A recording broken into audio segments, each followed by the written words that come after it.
Welcome to Uptown Rumble, heavy music in the Bronx. My name is Steven Payne, director of the Bronx County Historical Society. Today is March 11th, 2025. Rui, you want to go ahead and introduce yourself? Sure. My name's Rui Correia, and I've been the singer of The Wasted, Grave Radio, Coffin 13, Sleaze Demons, The Pissworms, and Living Terrors. Wow, wow. Well, thank you so much for joining this project and being a part of it. Thank you. And looking forward to hearing the stories you share today. So why don't you start off by talking a little bit about your family history and background and how your family ended up in the Bronx?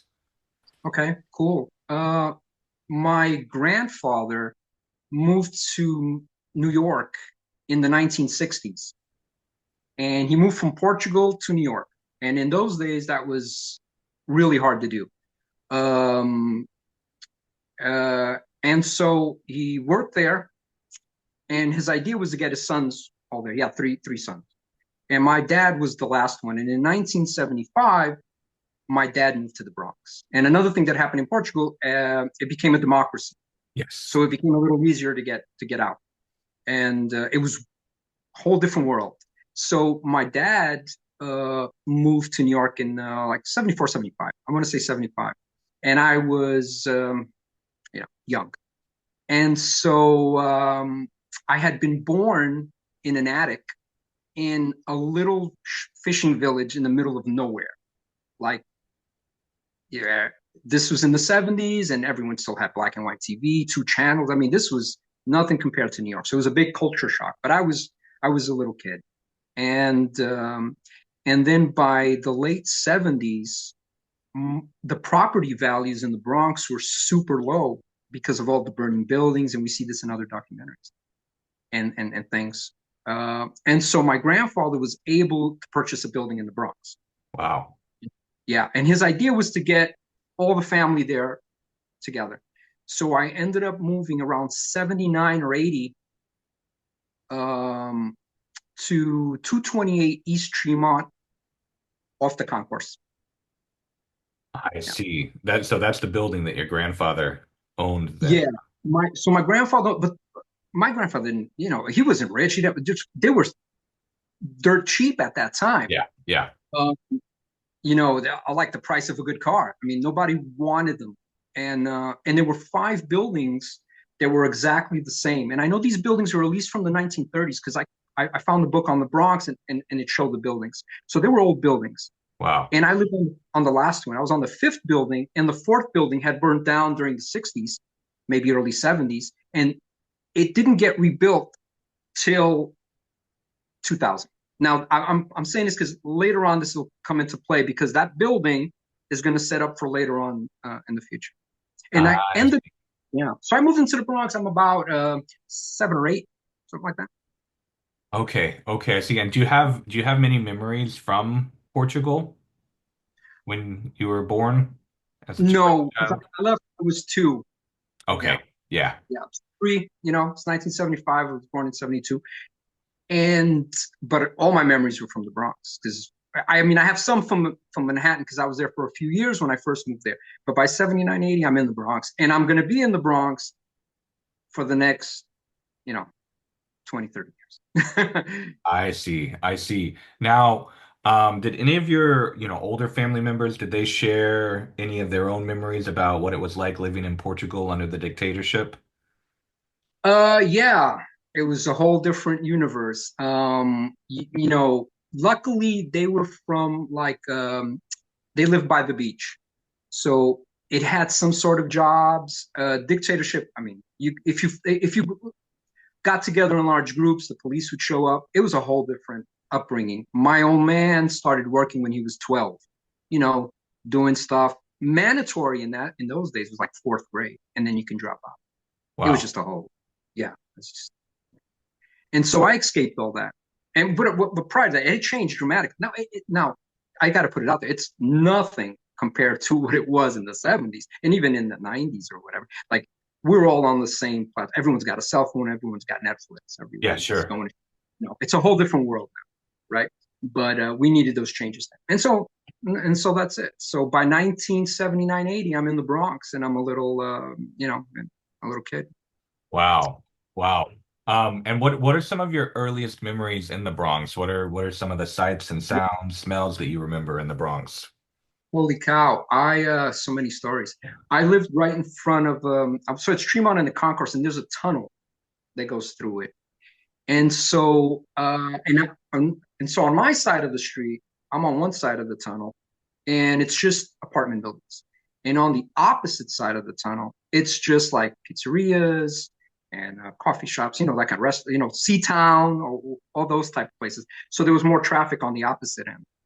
Um, I went to school at a CES 28, which at the end of the street, and Sure. then my junior high school was CI 147 on Webster.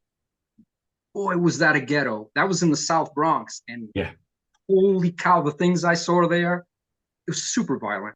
I mean, at one point they would get a bus. It was a normal street bus, not a school bus, and it would stop in front of the school, and it would just pick up all the kids and drop them off on Webster,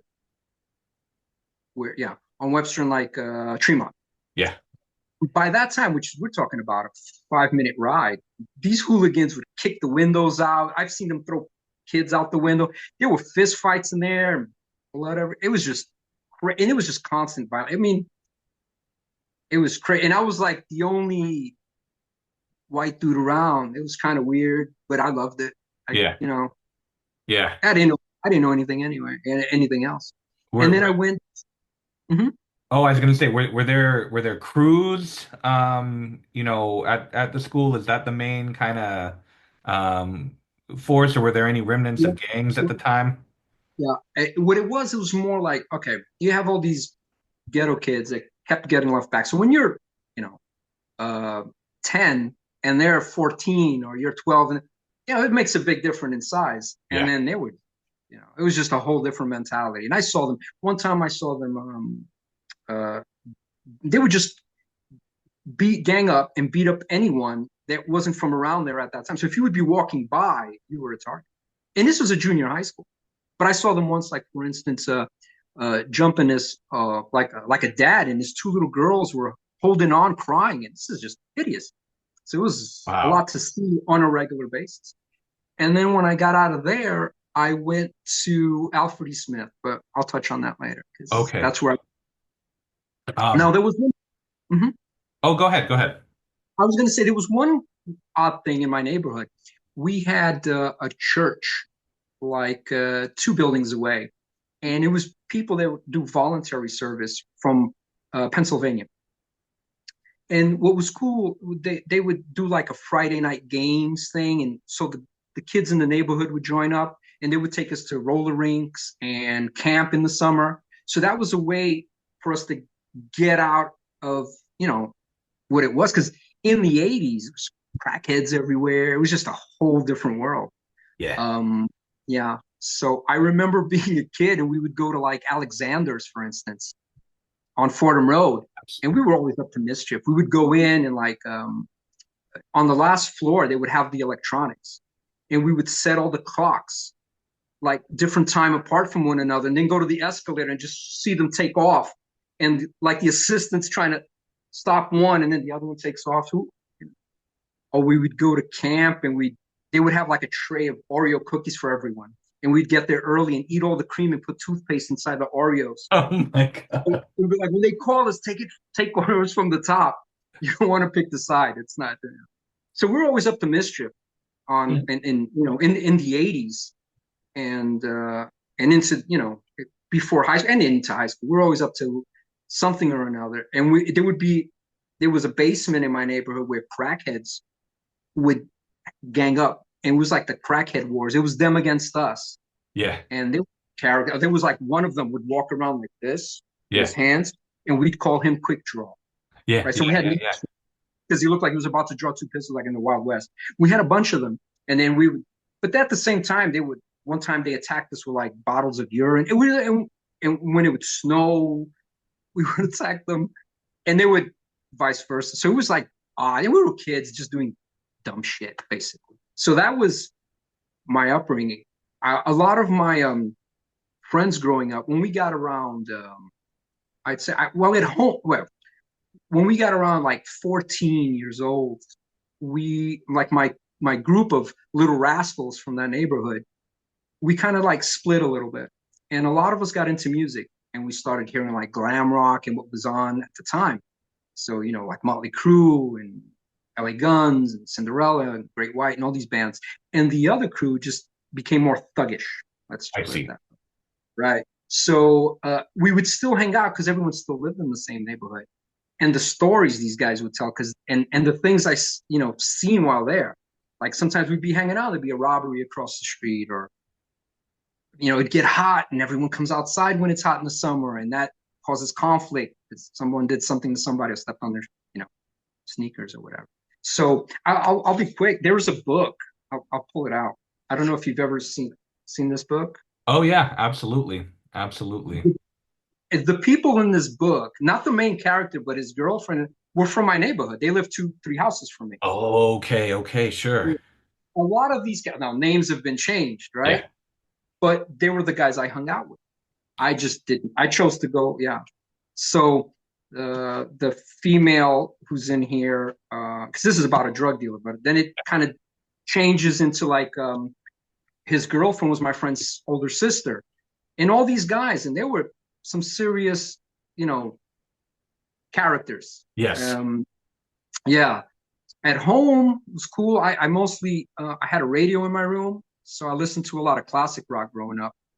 Because in those days you actually had radio stations that just played classic rock, Sure. 102.3, and it was, and so there was a few. So I grew up on that, and then later on I just got more into the glam rocker thing. That was what was happening at the time. Now, were your parents or any of your other like either their generation or say older siblings or whatever, was anyone into music very much in your household other than Yeah, yourself? great question. Great question. So let me go back a bit. When I came over, it was me, my mom, and I have an older sister who's 9 years older than me. I remember in the 70s going with my mom to buy Elvis records because that was the thing. And then she would bring them back to Portugal because they were so hard to get. Sure. My, yeah, so I grew up with music in the house. Now my parents listen to like a lot of little different things, but my dad was more like doo-wop, Frank Sinatra type stuff, Elvis, all that older stuff since they were born in the 40s. Sure. And yeah, so I grew up on all that. And then I got a radio in my room when I was like real little, and it was just classic rock from there on until, I figured out what punk rock or hardcore metal. And was it just through the radio and like kids in the neighborhood that started listening to first glam rock, or did someone specific turn you on to it? Okay, that's a cool question. It was me, my cousin Mike, and my cousin Kathy. They were brother and sister, and they lived in the same building. Okay. And we all got into it together at the same time. And then there was a kid that lived down the street from me called Paul, and he actually bought cassettes from like TV Guide back in the day. You'd buy one for the price of get seven for the price of one. Yeah, That yeah. kind of, so he kept doing that, and he had like a shoebox full. So he started making me copies. Van Halen, Möttley Crüe, all these bands from that era. And so we started getting into that type of stuff, all of us, like a little bunch of us. And then I would spot this guy walking around the Bronx. And he looked like Lemmy from Motorhead if he was 16. He looked like a biker, but he was a young dude. And I'll get to that guy Okay. later. And I would look and be like, damn, that guy looks, like he looks like a mini biker.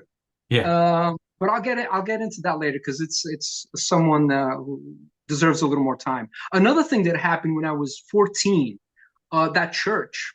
Now I'm not a religious person, but the church was there and it would like do things with the youth, which they helped us tremendously with showing us something else besides the concrete jungle, right? Sure, sure. Yeah, and so hats off to What was them. the name of that church, by the way?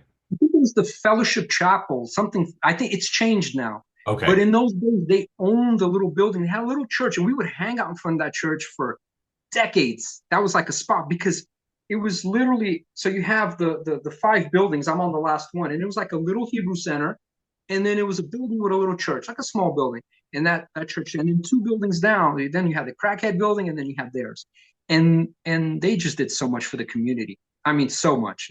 And it was all voluntary service. The idea was that it was like uh, people that just finished college, they would volunteer to do work there, and then that's a way to get into the city because I then they would get a place to stay, then they would find a job, and they would help out with the youth and all that. But I think they had been there since the 60s. okay.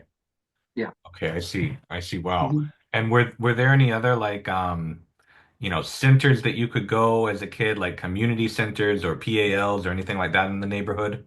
Nothing, nothing. That was it. But they did a lot. They had Friday night games where we'd play games and bond.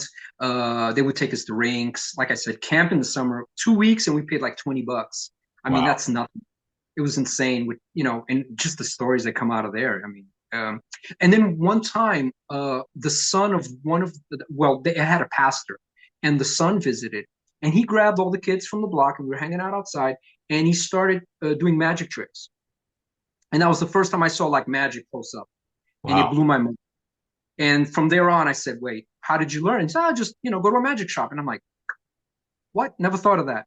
Yellow Pages. And I went down. I was 14 years old, and I went down with a friend of mine, and I bought my first magic tricks. And then from there on, I just started practicing. It became a hobby.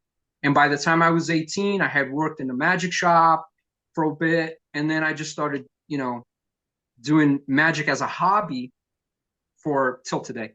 So Wow. that changed Wow. me. Wow. Now, Yeah. why don't you talk some more about give a kind of sense of what all family members lived close to you. I know you mentioned your cousins already that you're close with, but just to So get a sense. all right, cool. So my grandfather finally got all three brothers in, my dad was the last one to move in. So we went to New York in 75. By 79, 78, 79, 80, we went to the Bronx, and now he had all three brothers there. All three sons, excuse me. My father had his two brothers, my grandfather had his three sons. Yeah, And then by the mid 80s, my grandfather sold the building. He moved to Portugal, and he passed away by 88. So he died young and a long time ago. And then everyone eventually started, kind of like moving out. Like my cousins moved out later on, but they're already in their, 20s. And then my parents moved out when I was about, I want to say 23 or 24. They moved back to Portugal, something like that. I see. I see. Yeah. I see.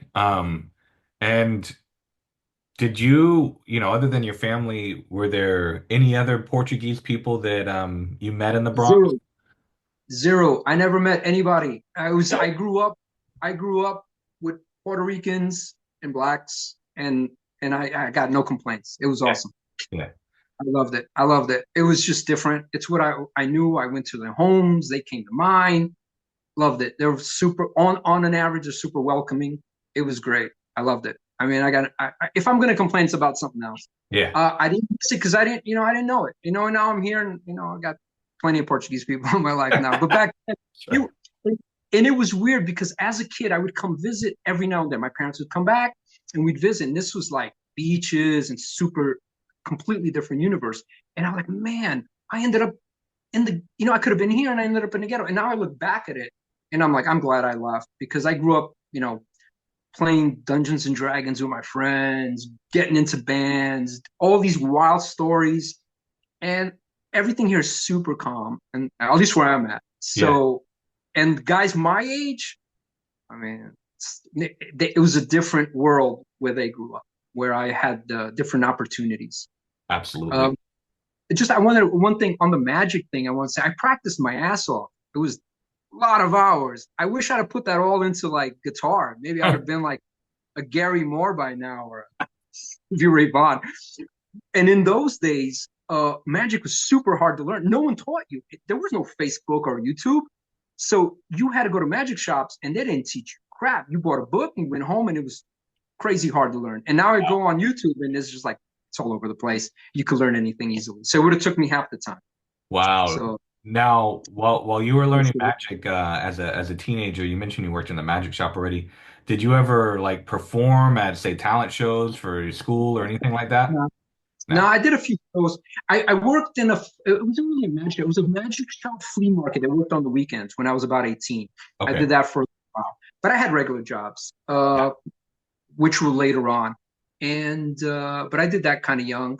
Um, the guy who got me that job, he had a magic show. His name was Mario, and he went by Maro the Magician. And he had a magic show on in the Bronx Public Access. Oh, And really? I'm on one of those episodes. Or Wow. yeah, he had Um, that, and he was really good. And he would invite magicians on, and he was one of those dudes like with the tuxedo. He'd make birds appear. That cool. I was a card guy. I yeah. like cards. I put a card, a pack of cards in my pocket, and I got, I don't have to carry around a box of so people can have it.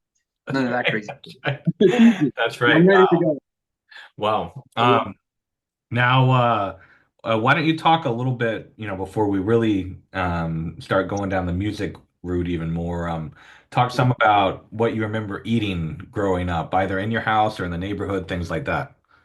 It's easy. When I moved there, there was an Italian pizzeria right across the street.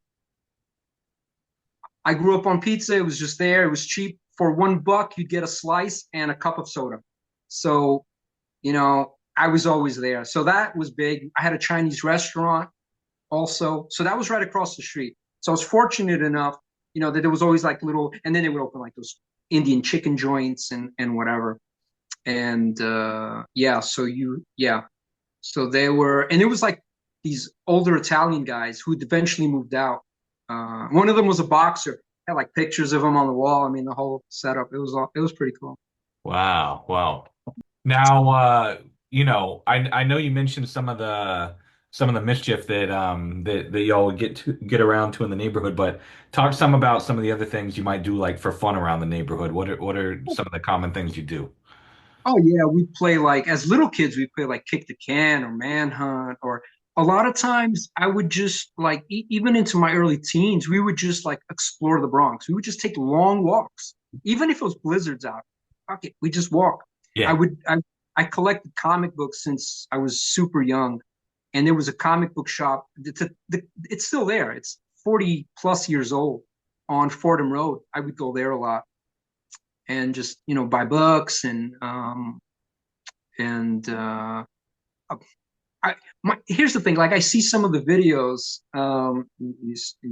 you put up, and like even the guys from Warcraft are like, oh, we stood home a lot, our parents. My parents came from a place where it's like you went out, right? There was nothing Yeah. to do at home, and then they had that mentality with me, which I don't think was the right one, but it's what it was. So they would be like, hey, go play outside, and I Yeah. would just be getting into all this. Like we would go to like Webster and find like factories would throw out giant boxes from like equipment. We'd build like clubhouses out of it. Absolutely. Um, it was like the Little Rascals, in the 80s. That's right. That's Whatever right. we could get into, whatever mischief, it was going to happen. All right, we were easy to talk into. Now, what were the teachers or like, other adult figures other than your parents like at the time in your life? I guess it would be. Ooh, that's a good question. Um, so I guess the closest thing I would have to go back to that center, that church center, just because they were always around. Yeah.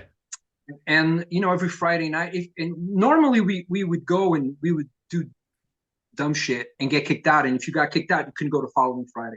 So we would go every 2 Fridays, and that was the norm. But I would say them because they were older than we were, and they were around. Yeah.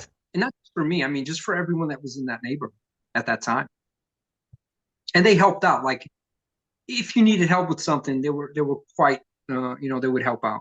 Yeah. And then yeah, that was it.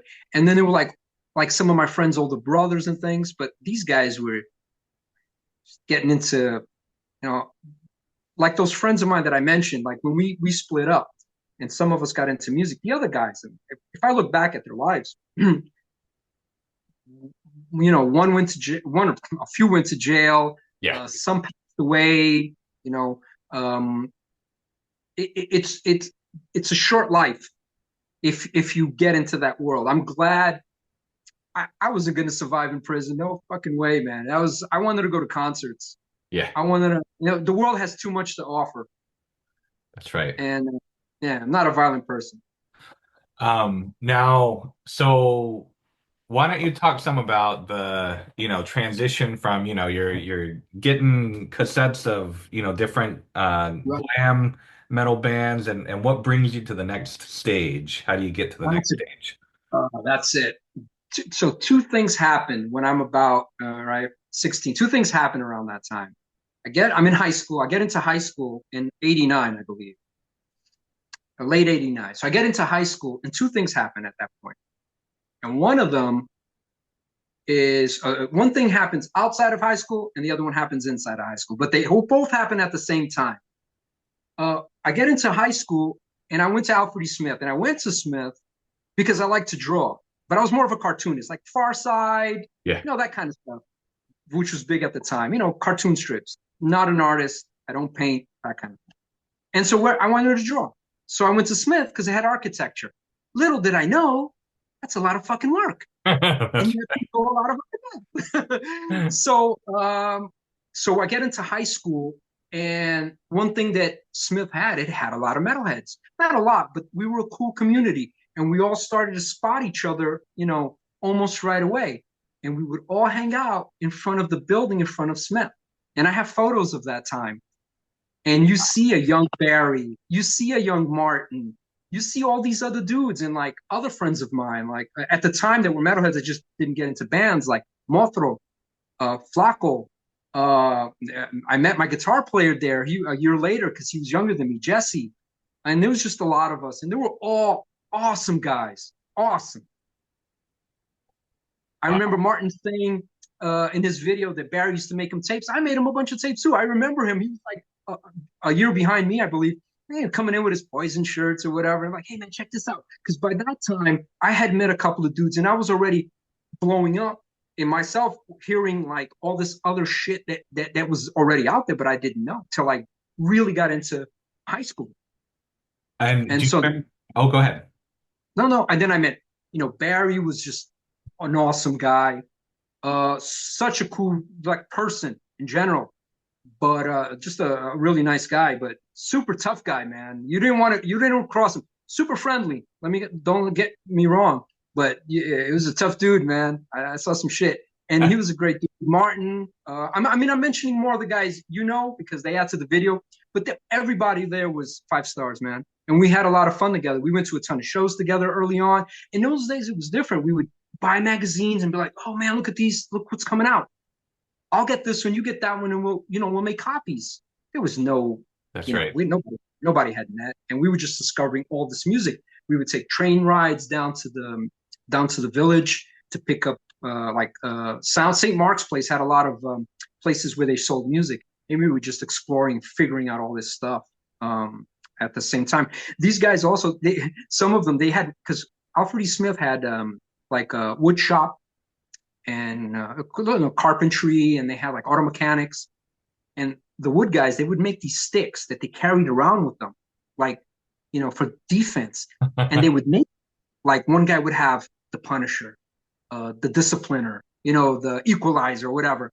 And when they had come out of class, and I see there's a scuffle going on in the middle of the classroom, in the middle of the hallway, and I go there, and this metalhead guy we knew called Flaco, he gets up, skinny tall dude, and he's all red, he's been in a fight, and I see them dragging this other guy around. I'm like, what the fuck happened? He's like, then the security guard grabs him, and he would carry that stick, and he got into a scuffle, and the stick pops out, and he was like, yo, the stick popped out, and I grabbed him, and I cracked his head in. It was either Oh, me or him. The stick was yep. laying there. So it was tons of stories, and we would cut class and go to each other's houses or go play frisbee. It was so many dudes, man. I'm and such a good time. Yeah, high Were school. were there actually Alfred E. Smith had girls too, right? It wasn't an all boys, or was It it? wasn't an all boys, but it sure felt like it back then, which I didn't know till I got there. How many girls want to do carpentry or auto mechanic? Yeah, yeah, yeah, yeah, yeah. Hey, Yeah. what the hell happened here? When I walk in, I was like, what the fuck? I I tried to get out and go to Clinton right away as soon as I got in, but Yeah. they, they were filled, and they were like, basically, fuck out of here. You already got to school. And I went back. And I'm glad I stood because, you know, we had all the guys that started the band, or a lot of the guys that started the bands, and Where everything just started to connect over the next 4 years that we were there. So that was quite, that was cool. There's a do you lot of metal. were there any girls that were like into the metal scene at Alfred E. Smith?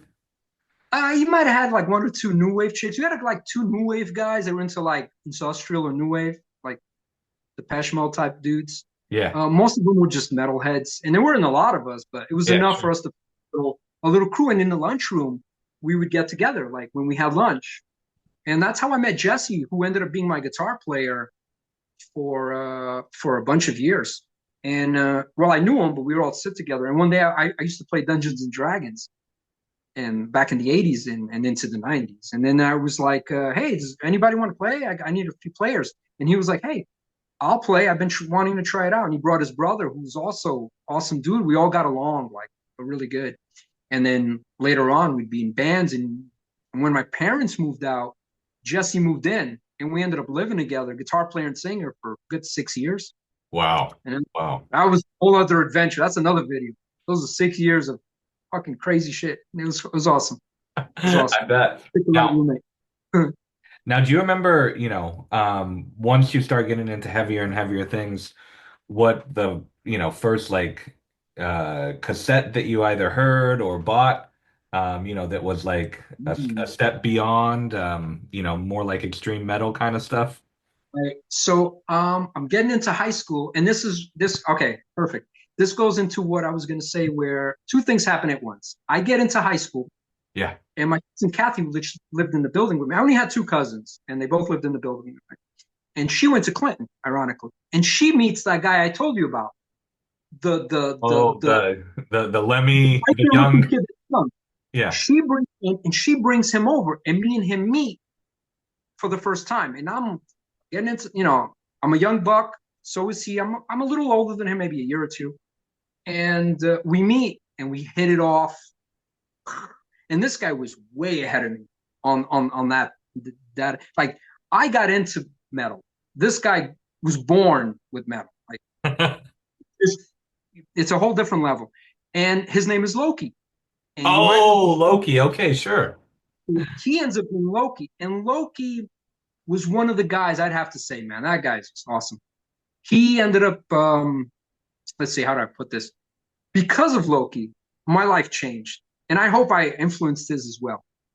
Because when me and Loki hit it off really, really well, and Loki knew all the old school guys. Like, Loki was the young buck with the old school. So I meet Loki, we hit it off, and Loki starts introducing me to Tommy, Bones, and this is like 89, 90. And so, and I could tell the dates because of the concerts we went to, and and that kind of thing. And so I meet Loki, and like I said, we hit. And so Loki used to started putting me onto a lot of music. Going back to high school, I walk into my Spanish class, and it's just like regular Puerto Rican cats, Dominican dudes. And there's one guy. So I walk into my Spanish class, and there's a guy sitting there with long hair and a Creator t-shirt. And I look at this guy, and I got a Möttley Crüe t-shirt. And I look at him, and he looks at me, and we're like, we both got the same look in our face, like, what the fuck are you doing here? And I walk in, and I don't say anything to him. And the next day I go back, and I bump into Loki, because Loki would hang out on 228 East Treemont. Now, that building. So now Loki starts hanging out there. And soon, more people start hanging out. That's why I brought up the building earlier on, in that neighborhood. Not just the building, that neighborhood. And everyone starts hanging out there eventually. And that's never going to happen again. But I'll get to that in a minute. So he's like, oh, I know that guy. That guy's name Al, Alberto. So next day I go back, I go to school, and I walk in, and I see Al. And I say, hey, do you know a guy named Loki? He's like, yeah, he's a buddy of mine. I haven't seen him in a while. He starts thinking, he kind of invites himself. He goes, I'll meet you after school, and we could go hang out with him. And I'm like, oh, all right. And then, so now I have Al, who comes in and out of this and ends up playing bass for me later on. Wow. He was another swell dude. And when I left New York, Al was one of the guys I still hung out with the most. And I meet him there. And so what happens at that time, also in that neighborhood, is now I start meeting Tommy and Bones. And these were like punks that came out of the 80s, right? It's like 89, 90, right? They got the mohawks, and you're never gonna see this in the Bronx again. These were guys that were like fucking hardcore punks. They were not. A punk is not a look; it's an attitude. Anybody can put a mohawk on and put on some plaid pants, right? That's right. These guys, these guys lived it. I mean, they lived it. They squatted. They did a lot of things I shouldn't be talking about here, so I won't. Sure, sure, And sure, sure. they were such influences on me and such good friends.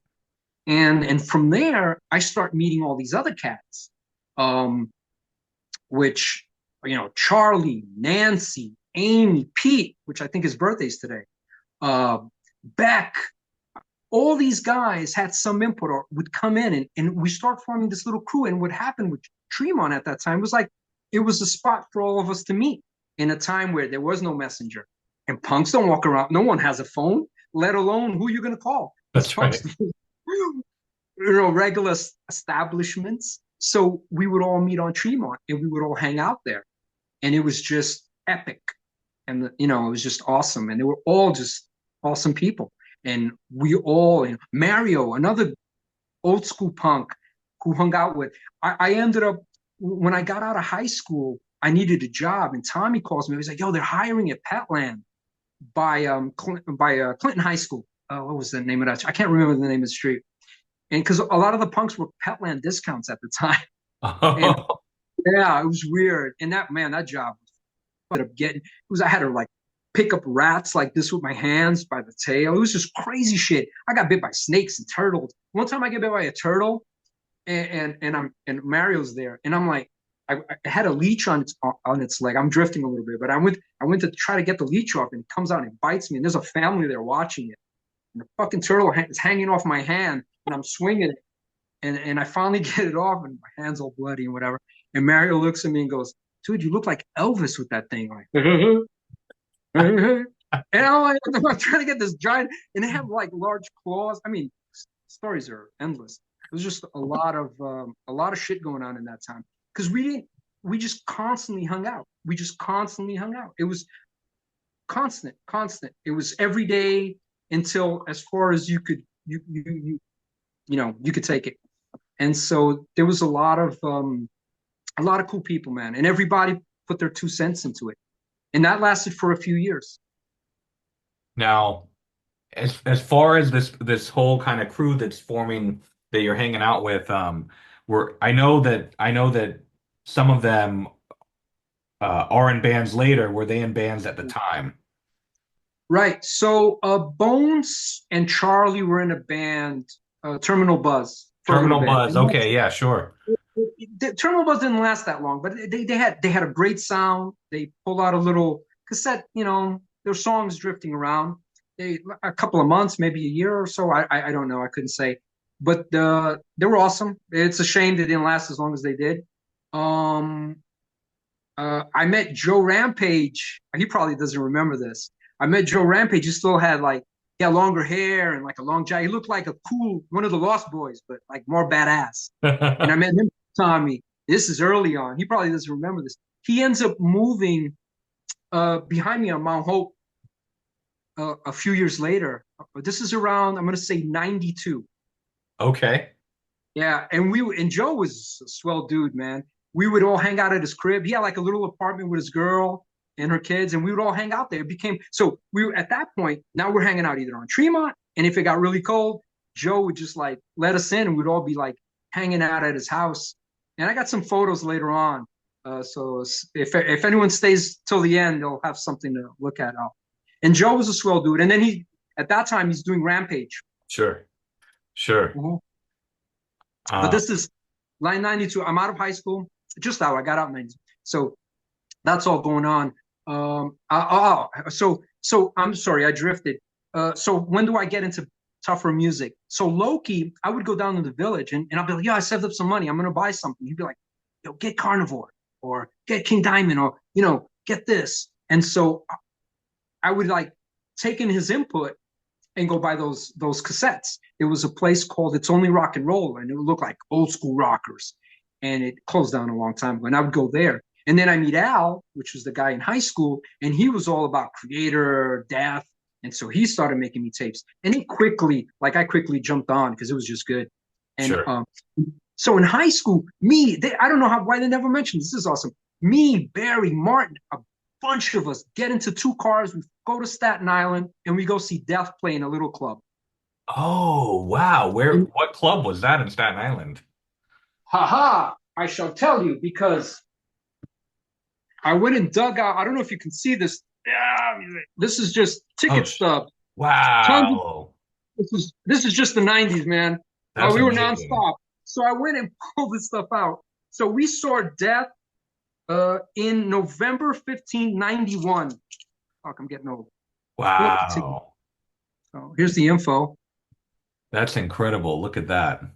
Look at that.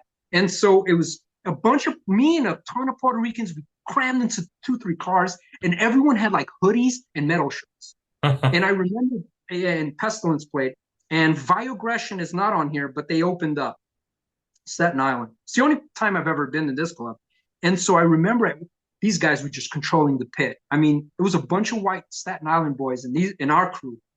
And at one point, a friend Mothro, I don't remember his real name, but that's what we called him. And Yeah. he's on the side, and there's like these two. I'm hoping Barry or Martin remembers the story if they see the video. Hope you see my video, guys. I saw yours. and I'm and sure I they see, will. I'm sure they will. And I see them. They're like shoving them. Like it looked like in the old Looney Tunes cartoons where you have like the big dog and the little dog, and like, yeah, I'm gonna get him, boss. Yeah, yeah, yeah, go get him. And you see the little dog instigating the big one, and they're like shoving our friend. And I'm looking, and when I look back, I see all the Smith dudes and extra, and other friends of ours looking, and they stop moshing because they were basically, and they start going over, and you just see those two guys that were trying to start trouble, just like kind of back into the crowd like Homer Simpson, and they got the fuck out. Yeah. This Wow. so one of our first shows, big shows, was Gwar Oh, in of 98. course. Okay. Yeah, yeah, And I, yeah. The Ritz, huh? and I went to this with Tommy, Loki, and a bunch of us a long time ago. So that was a cool show. And I'll tell you a quick story with Loki. Him and I were hanging out, and we're in that tunnel right in front of my house, and we were just doing dumb shit. I don't remember what we were doing, but the cop car pulls up on the opposite side of the tunnel. It just stops, and they look at us, and we look at them, and we're like, "Oh shit, let's run!" And we start running, and we're running on the opposite side, and the tunnel had a curve, and so for them to back up would be difficult. So we run out and we hide out behind some houses. And then we take a walk. And now I don't remember if it was that day or the next day. I don't want to make up tales. But he takes me to, I know he pointed it out at least, this house, which was like a private house, but it looked abandoned. It looked like Castle Grayskull and some shit. And we ended up going, and he opens the door and it's total darkness. And he's like, and there's a stairwell going up and there's some light. And I'm like 17, 18, not even 17 about. And I look up and I'm like, what the fuck is this? And he goes, don't go past the stairwell. There's a hole in the floor and you'll fall into the basement. And I'm like, what? Where am I? We go up these steps and the door creeps open. And the only light in there, it's the only light. They got like some sort of a lantern because this place had no electricity. Yeah. And there's a big black dude sitting in a chair. I mean, this big dude, tough, big hands, and he's got a look on his face, and he's sitting in his wicker chair looking at us. And behind him are all these skulls drawn on the walls, and I'm like, I'm gonna die. What am I? And I look to the side, and there's a biker who had like motorcycle boots with a knife in them. He had like a vest. He had like these tight pants, and he looks at us, and he goes, "Hey, anybody want to play chess? I got Stratego too." They were just bored, and I'm like, "What the fuck is happening here?" And he was like an old Savage Skulls dude who was named Demon and was a friend of Loki's. And they were the sweetest dudes, but they just looked super intimidating. And then the other guy ends up being Freddy from Killawatts. Oh, okay, okay, sure. I'm bringing up these guys because it'll connect the dots. And Absolutely. and then Freddy starts hanging out also on Treemont. And now Killawatts was an older band, That's right. right? It was before our time. but he played bass for Joe Rampage and a few other things. And Freddie was a character, boy. I'll tell you, Freddie. Yeah, Freddie was a character. Freddie, Tommy, all those guys. I mean, the show can. This will be a 4-hour show if I told you all the stories those cats did. Tell a couple. Yeah, because they're names that have come up, but yeah, people haven't shared a whole lot about them. I mean, Chucky shared some about Tommy and Bones and all that, but yeah. I'll get to those guys. Those. So, all right, we'll do Freddie first. I'll tell you a quick Freddie story. Freddie, the last time I saw Freddie was the last time I was in New York. It was a little before he passed away. And so we got to catch up, and I bumped into him in the middle of the Bronx, just nowhere. I was walking around, and boom, and we chatted. But here's an old Freddie story. Freddie at one point had got stabbed in the stomach. And I'm not going to dwell on that. It's another story. But he had been operated on, obviously, and they removed the lining, and he got stabbed in the stomach. So literally under a week later, he's hanging out outside. I mean, if I got stabbed in the stomach, I'd be out for days, weeks, or days, years. And he's hanging out outside, and he had big, and he's got staples running down his belly, and he's got a 40-ounce beer. And this is like less than a week after surgery. And he comes up to me, and we're all hanging out. And he comes up to me and goes, "Hey, Rue, I got a deal for you. Check this out." And he goes like this, and he starts going like this to his cut, like opening it. Oh my God. And I'm looking, it's all pink inside. And I'm like, what the fuck? And he goes, "Listen, give me $1 and I'll let you stick your dick in." Oh my God. And I laughed my ass off, and that's Freddie. Awesome dude. Wow. See, who does that? What the fuck? So that's Freddie. Bones sadly passed away too young. Great guy. One time, a quick Bones story. We were coming out of my building to go to the basement to play some stuff, me and some friends. I was with my cousin Mike, and because of these punks standing out the way they did, I mean, we're talking about more. Sometimes it attracted bad attention, right? Yes, yes. And so one day we come out and we see Bones, and there's like 8 or 10 dudes in front of them, and they're looking to fight. And that's not a fair fight. So we ran over. My cousin was the first one to run over. We ran over because he ended up living 2 buildings from me. So more Treemont info with a guy named Rob. Okay. Rob, slow dude. So Rob moved in a little later on, and he would let like Bones sleep. Bones would hang out there and sleep over and chill there, live there for a little bit. And so luckily when we got there, it was some of the thug guys we knew growing up, and it was able to de-escalate the situation enough for them to get him out. Now Bones would fight, and he had no problem with that, but this is 8 or 10 against 1, man. That's wrong. So that the Bones is an awesome dude. Always had a smile on his face. Swell guy, man. Now Tommy, what can I say about Tommy? Is one of the best people I've ever met. Tommy took me under his wing when I was a young buck. I remember being in that building, that house we talked about with the hole, and later on, and Tommy just was always with a radio, and he would be playing all this. And these guys didn't listen to like shitty punk rock. Well, not shitty, but like Sum 41 or sure. They listened to hardcore shit, and so he would make me tapes. And then he was older than I was, and he would take me downtown to punk shows. He took me under his wing, and that's awesome. It was a good time, and I got to learn a lot. And I think that's what separated, like why I didn't get so much into like maybe deeper, harder metal, because you can only listen to so much, right? Right. And I went down that street, but I still listen to death metal and black metal at the time, and a bunch of other shit. We were all listening to everything. Everything was new. That's right. Or all over the place at that time. It was so big. We'd go see Agnostic Front or Biohazard, and then up here you had Goatamentise starting out and all these bands. But Tommy, man, hats off, man. He was a great guy. Now, just so folks get an idea, do you remember what are some of the like punk bands that they were turning you on to at the time? Yeah. Chaos UK, really big. Sure. Subhumans, really a lot of this UK really aggressive shit. Exploited. I mean, tons and tons and tons. Sure. We listen, I also listen to like at the time I started listening to like Bad Religion and those type of bands, more of those California bands, Yeah. Descendants. And I was really big on that. I went to like every Bad Religion show for quite a few years, and I met them a few times at those shows. But but that stuff was different. There wasn't a lot of people hearing that. You had these older punks, and then you had like me and Chucky, right? And Yeah. that's how Chucky kind of like drifted closer. I And see.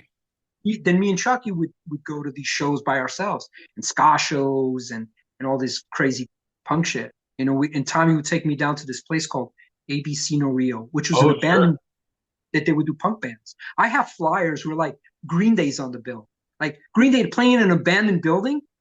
Like, when's that gonna happen, right? I know. I know. That's right. So we'd go there, and uh, and that was cool. It was just so much so much going on, so much going on. Wow. So yeah. Um, and you mentioned, I mean, obviously for real punks, especially at the time, squatting was a part of it. Were the squats that say like Tommy and Bones, were those in the Bronx or were they squatting in other parts of the city? So they would like I mean at times they had their own place, right? Bones then lived with Rob for a while.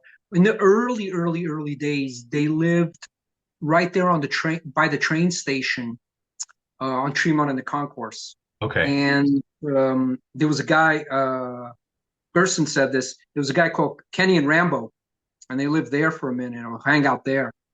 And they called him Rambo because he loved like war stuff, and he was always watching Platoon. Every time he walked in the house, fucking Platoon was on. Like, God damn it, man! How many times are you gonna watch this shit? But they were swell dudes, man. And those days, man, Tommy was a character, man. You have no idea of everyone. Tommy was the character. If anyone that met Tommy, man, this is a million and thousand one stories. Oh, I have to say this before I forget. If right on the concourse in the Tremont,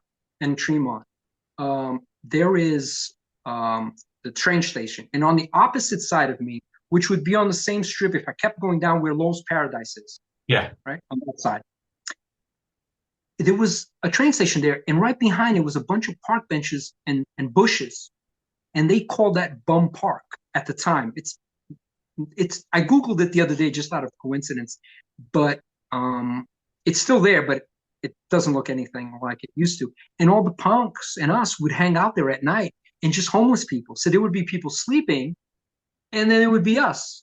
And some of the punks would be like they're sniffing glue or drinking or dumb shit, and we'll all be hanging out there in this little place in the fucking Bronx on the concourse. All these, and so, yeah, and so what Tremont did, it brought skinheads, it brought the metalheads, it brought the punks, and it was a place that all the outcasts kind of got together for a while. I see. And Yeah, no one's mentioned that hangout spot yet. It's Mermaids, Poe Park. Um, those are Pope the Park was, in my opinion, Pope Park was, Bump Park was just the punks and that, and then Tremont was the spot. I mean, Tremont's where a lot of Goatamentise found their drummer there. I found my drummer there.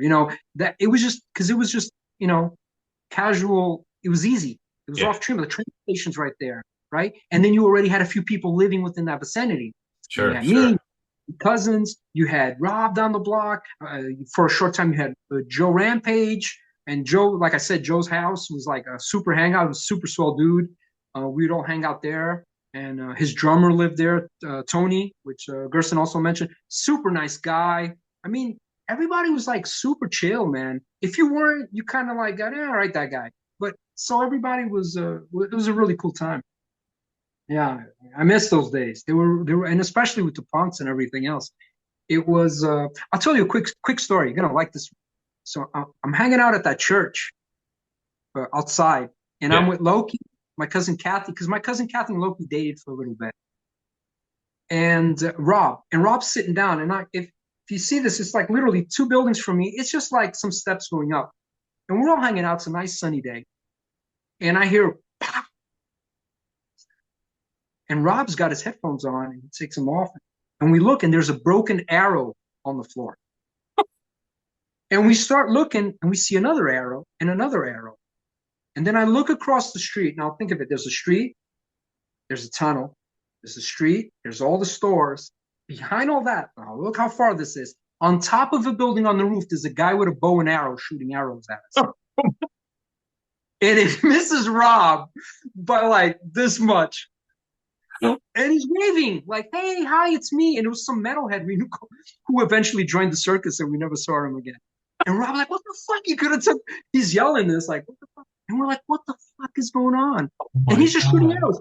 And we only noticed that one knucklehead because it came so close to Rob's head that we heard it would hit the building and they would shatter because of the impact. And there was like 4 or 5 of them on the floor. He had taken a few shots, like fucking around. He wasn't trying to kill anyone.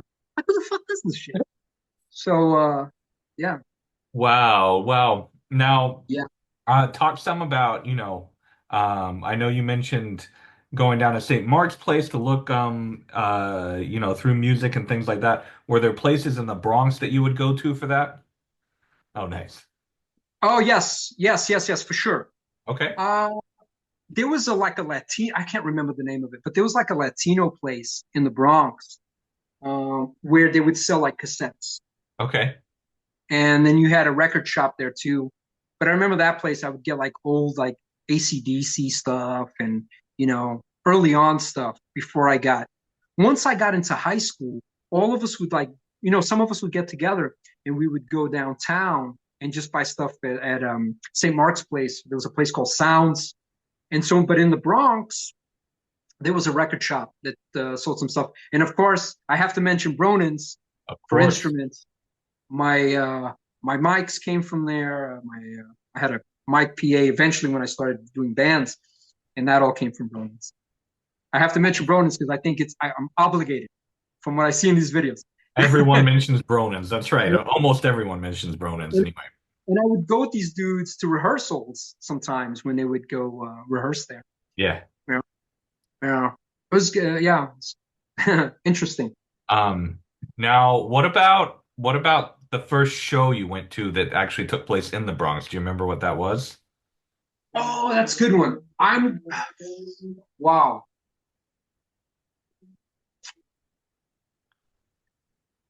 I'm not gonna say the first. I don't know if this was the first one, but this one was early on. I'm not saying it was the first one. I don't want to make up tales, and you know, I'm in my 50s, and this was 30 years ago, Yeah, so yeah, I don't sure. remember certain stuff, right? But we would go like when I was with the Punks, we would go down to see rehearsals of bands like Casualties and stuff like that because they knew them. And in the Okay, Bronx, sure. we would go. I remember like one time in high school, we went to someone's house, and it's not a show, but we were cut school. We went to someone's house, and if anyone in the comments remembers this, please tell me whose house this was because I don't recall. And we're moshing, and they had these glass doors to close the living room, and we broke one of the windows. So we would go to these bullshit little shows like Battle of the Bands type stuff, but the Sure. actual show was I sent you this was Bailey's, right? That's right. So I got a cool Bailey story for you, my buddy. Let's hear about it. So this is the actual flyer from that time. So people have mentioned, so we're young. This is in 91, right? Um, Joel from Fatal Blessing was going to did play this day. And it was a few bands, 4 bands as this implies. So something had happened with a singer or whatever. I don't know what happened. And we were all hanging out and he was there. And he was like, I need somebody to sing. And for some stupid reason, young buck, I must have been around 17 or so. I was like, I'll do it. I'd never sung in my life. I don't know what I was thinking about. So it's just like, cool. You got to learn these songs in like a week and a half tops. And he gives me a shitload of songs. And I go home and I go, the fuck did I get into? No rehearsal. Never heard the band. Now try to learn music to a band. Everyone plays at a different tempo, right? And he had a bunch of originals and he had covers like from Anthrax and Slayer. I was like, man, what did I get into? Ironically, so I do my thing. I learn my lines as much as possible. I got short period of time. A lot of people don't remember this. And I show up for the show. Now, what I haven't heard anyone mention is whoever was supposed to bring the microphones forgot. And for me, it kind of paid off. I didn't have to make an ass of myself. I was willing to make an ass of myself, and so the mics never happened, and that's one of the reasons. So the band still played, but there were no mics. So what happened there was, then there was the extinguisher thing, Of course. and that blew out of proportion. So the cops show up and they kick everybody out. And this was a community center. But what was cool about this is this had everyone, like Tommy, all the punks were there. Guys, they were in there for a short period of time early on. Were at that show. Like a lot of people were at that show. So it was a lot of people. If you think 4 bands and 4 or 5 members per band, right there you have an amount, and then all their friends and everything else. So it was a quite a amount of people. And when we got kicked out, I remember them putting like, it was like the cops didn't want to hear it. They're like, get the fuck out. We were putting, so they couldn't wait for the rides. So people were putting like amps on skateboards, and that was also going down Fordham Road that no one's mentioned. And then here's the best part. You heard about them going to Poe Park, correct? Yes, yes. Well, this is what happened to the people that didn't go to Poe Park.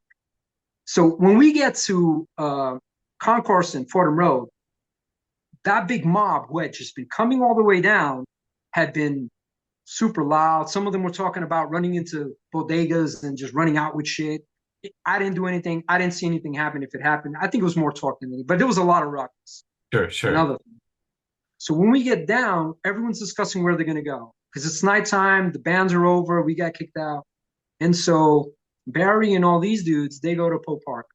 Some people go home because the train station's there. And I'm there with about 10, 12 people, and we're trying to figure out what the fuck to do. And the cops pull up. Ooh.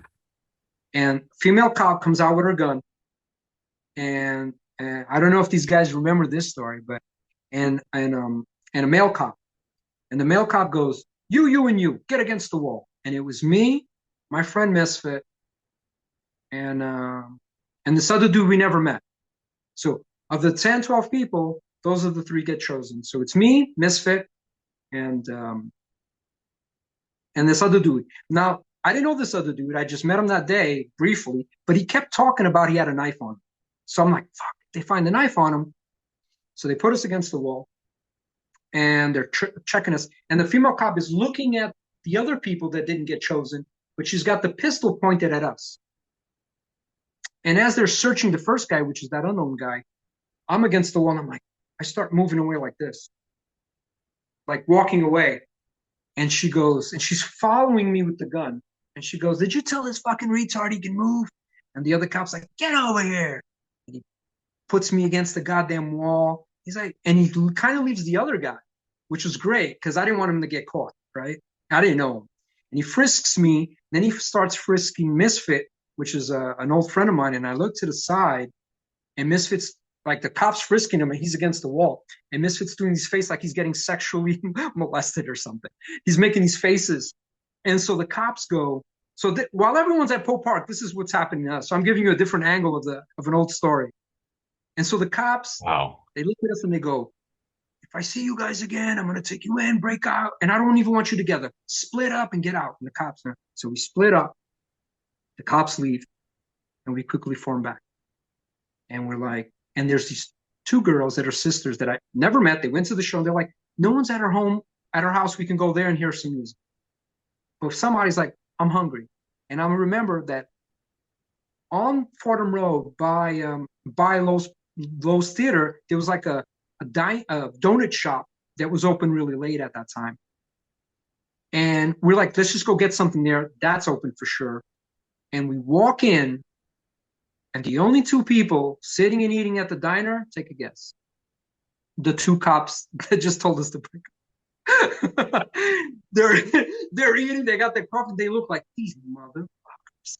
And we just scattered. So me, Misfit.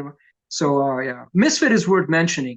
He was a character that creeped out of the 80s. And I met him through Loki. He was a super skinny dude with like skull drawn on his pants. Yeah. And I met him at the same time. And he'll come into play later on in the band scene. But what a character, boy. And he was straight up a cool guy, but very different. Wow. Wow. Yeah, Yeah. yeah. I've never, the only people who've ever talked about that particular show are the ones who got out. So The ones who had, fascinating to hear. yeah, eventually. We Um, ended up those girls' houses just listening to music for like a few hours and everything. That was the end. wow, wow.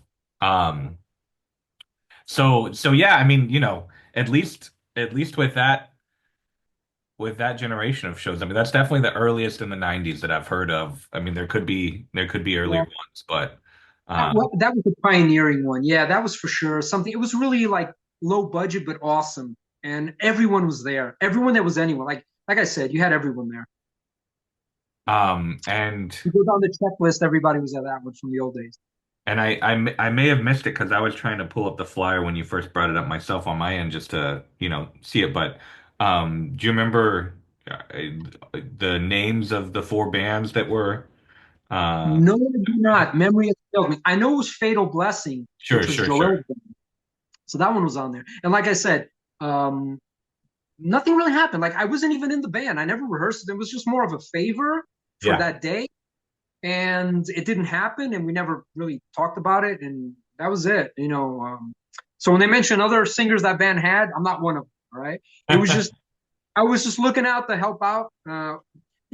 Everybody was chill back then and it was just about having a good time. For sure. For You sure. know? Um wow, so what was the next Bronx show you went to, or one of the next So, ones? I mean, if we go flyer wise, what do we have here? The Chippewa Metal Madness. Club? I mean, there was other shows, and I was going to like punk shows, and Yeah, like for instance, sure. like Metal Madness one is in '92. I went to other shows prior to that, like I mentioned, like I went to see Bad Religion with Tommy and Pete. That was an experience. I remember Tommy flying by me in the show, and those punk shows were really fucking hardcore. At punk shows hardcore at the time, and Tommy's like, "I'll meet you outside." And I'm like, why? And I look, and I had the flu, and I caught a drumstick that day. I had the flu. I was all fucked up, but I went anyway.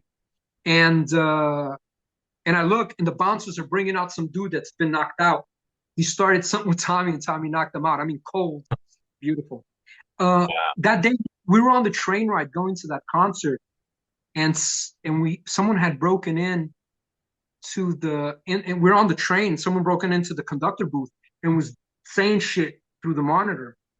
And then they run out, and it was dudes from my neighborhood. And I'm like, hey, what's up, man? So I remember that going on now. Now in the Bronx, we had this one, Of course. which is great. Warcraft played that day and a bunch of other bands. The Chippewa show. Don't hold me to this, but I think Jesse's brother, who ends up being my guitar player, which was the guy I met in Smith, his brother, uh, his nickname was Odyssey, Nelson Okay. Rivera. I believe he had something to do with this, the drawing or inking or drawing it. I So, see. so I would ask him because these were really hard to come by, and I got this one from him. I And see. Yeah, I haven't seen anyone else who has one. Chucky might, but I haven't seen anyone else who this has one. is a hard one to get. And it went to the right guy because I kept it all these years, right? Yeah, absolutely. So I mean, so And that was good. do you know who did the drawing on the Bailey flyer? No, but I do know who did the drawing for this one. That was me. Oh, okay. Ah, that was you. And another thing, on this one, you got privilege. I gave you this is the original copy Yeah, because yeah. when this is a drawing paper and it was bigger. So when it got when we made copies of it, some of it got cut out. I see. I So this is see. the original. Yeah. But the Bailey's one, where are you at? Holy cow! I'm losing things here.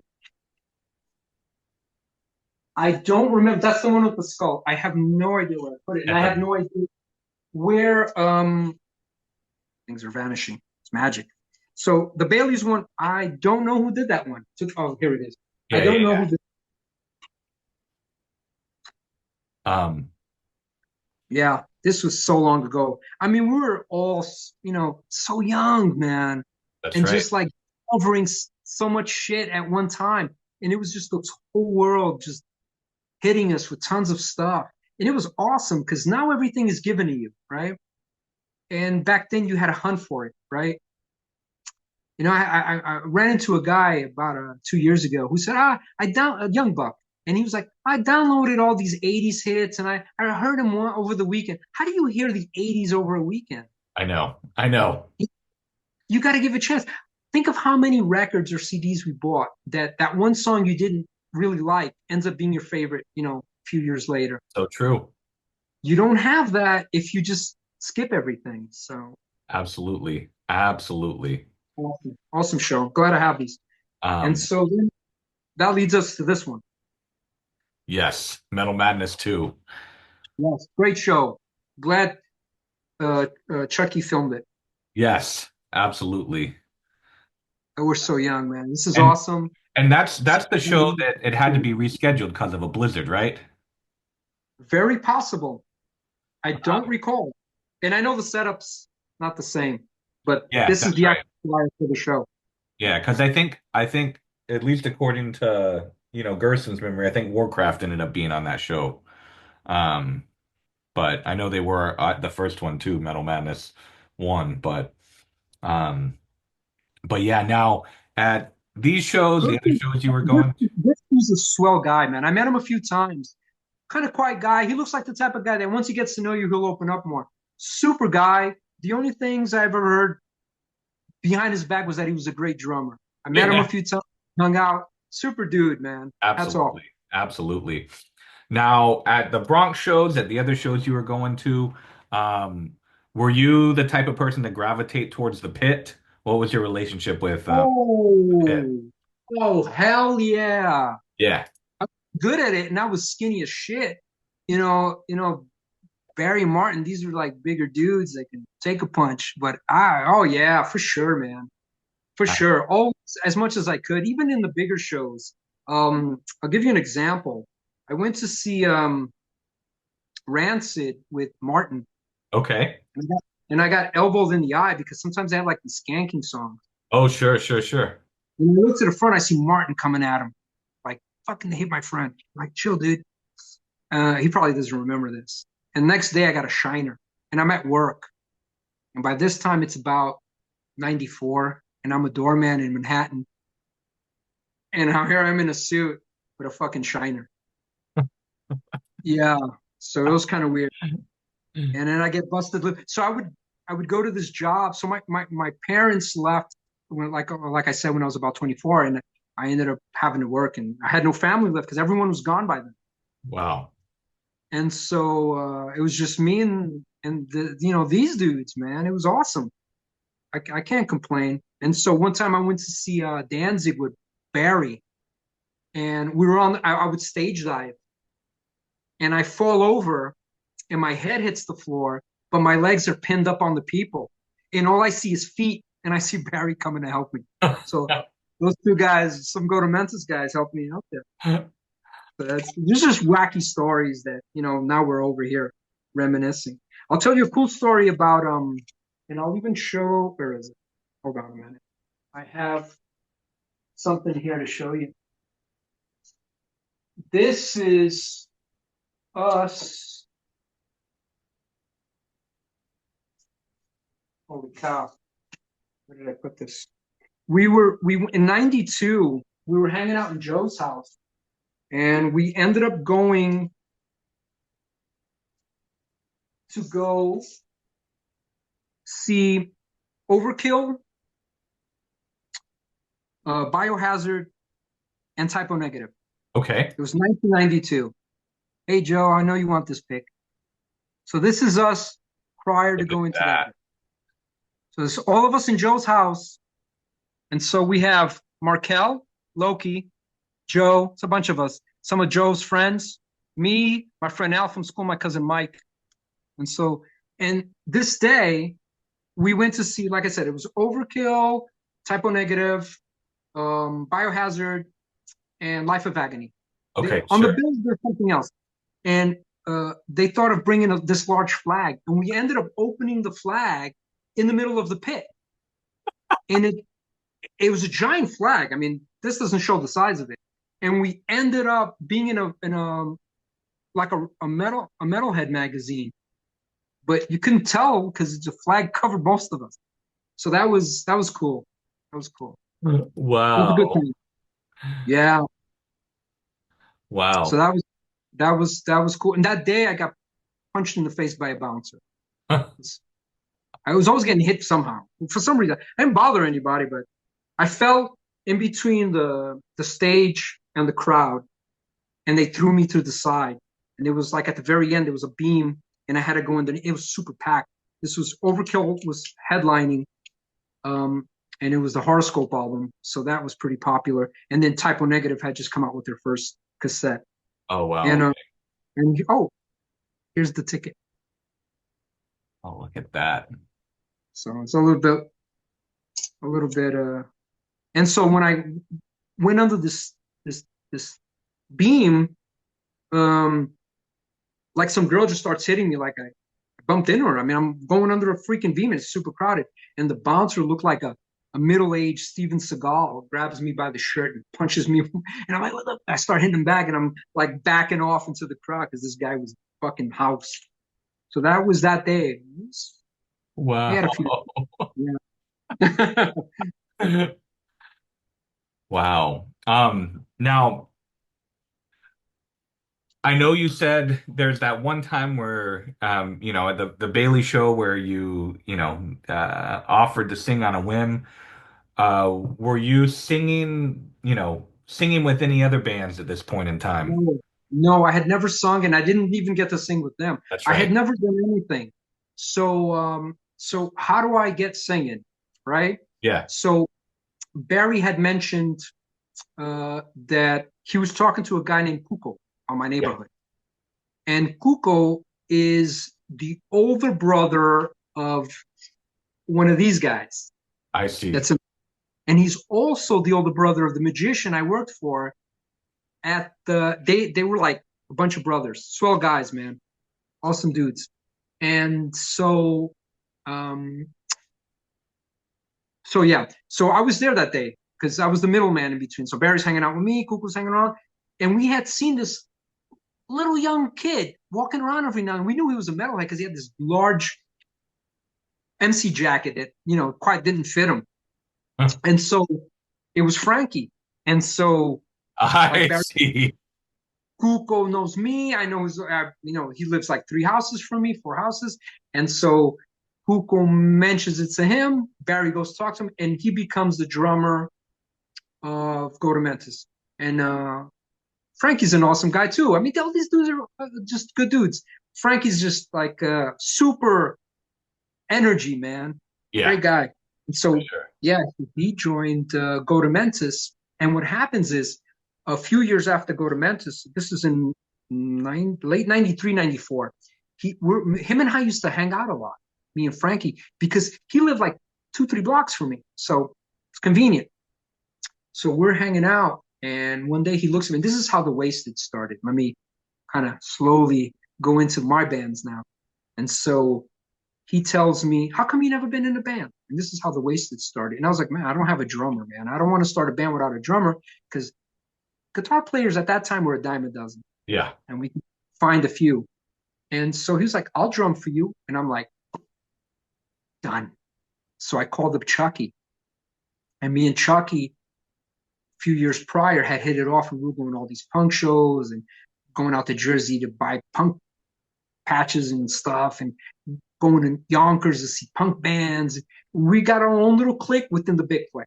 So him and I kind of like had our own thing going for a few years. And so I knew he was starting a band. He had broken up with a band he was in, starting up a band. I called him up and I'm like, no cell phones, right? House phones. And I'm like, "Hey, Right. dude, I got a drummer. You want to start a band, Frankie?" And he was like, "I'm down." And so Chucky comes down. We get our shit together. We talk to Frankie, and the Wasted are formed, sort of. And we need a I guitar. see.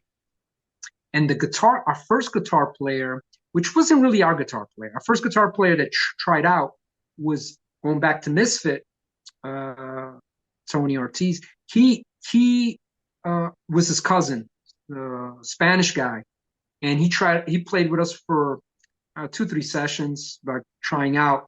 And he was a family man, and we were all, young. We got all the time in the world. Like now, everyone's got families, jobs. We're grown up, right?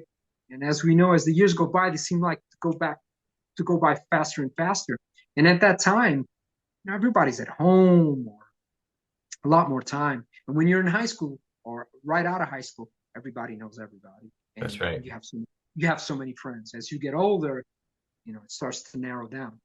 So he didn't last long because he just had responsibilities, and I had been hanging out with Jesse in high school, and so I said, let's get Jesse in. And Jesse came in, and hats off to Jess, man. He practiced his ass off, man. And I know it. He, in short time, he trained and really gave it his all, man. And I was there to witness that. And so my parents left back to Portugal in, I was about 24, 23. And then Jesse moved in. I asked around. It's like, hey, my apartment was kind of big. It was an old Bronx apartment.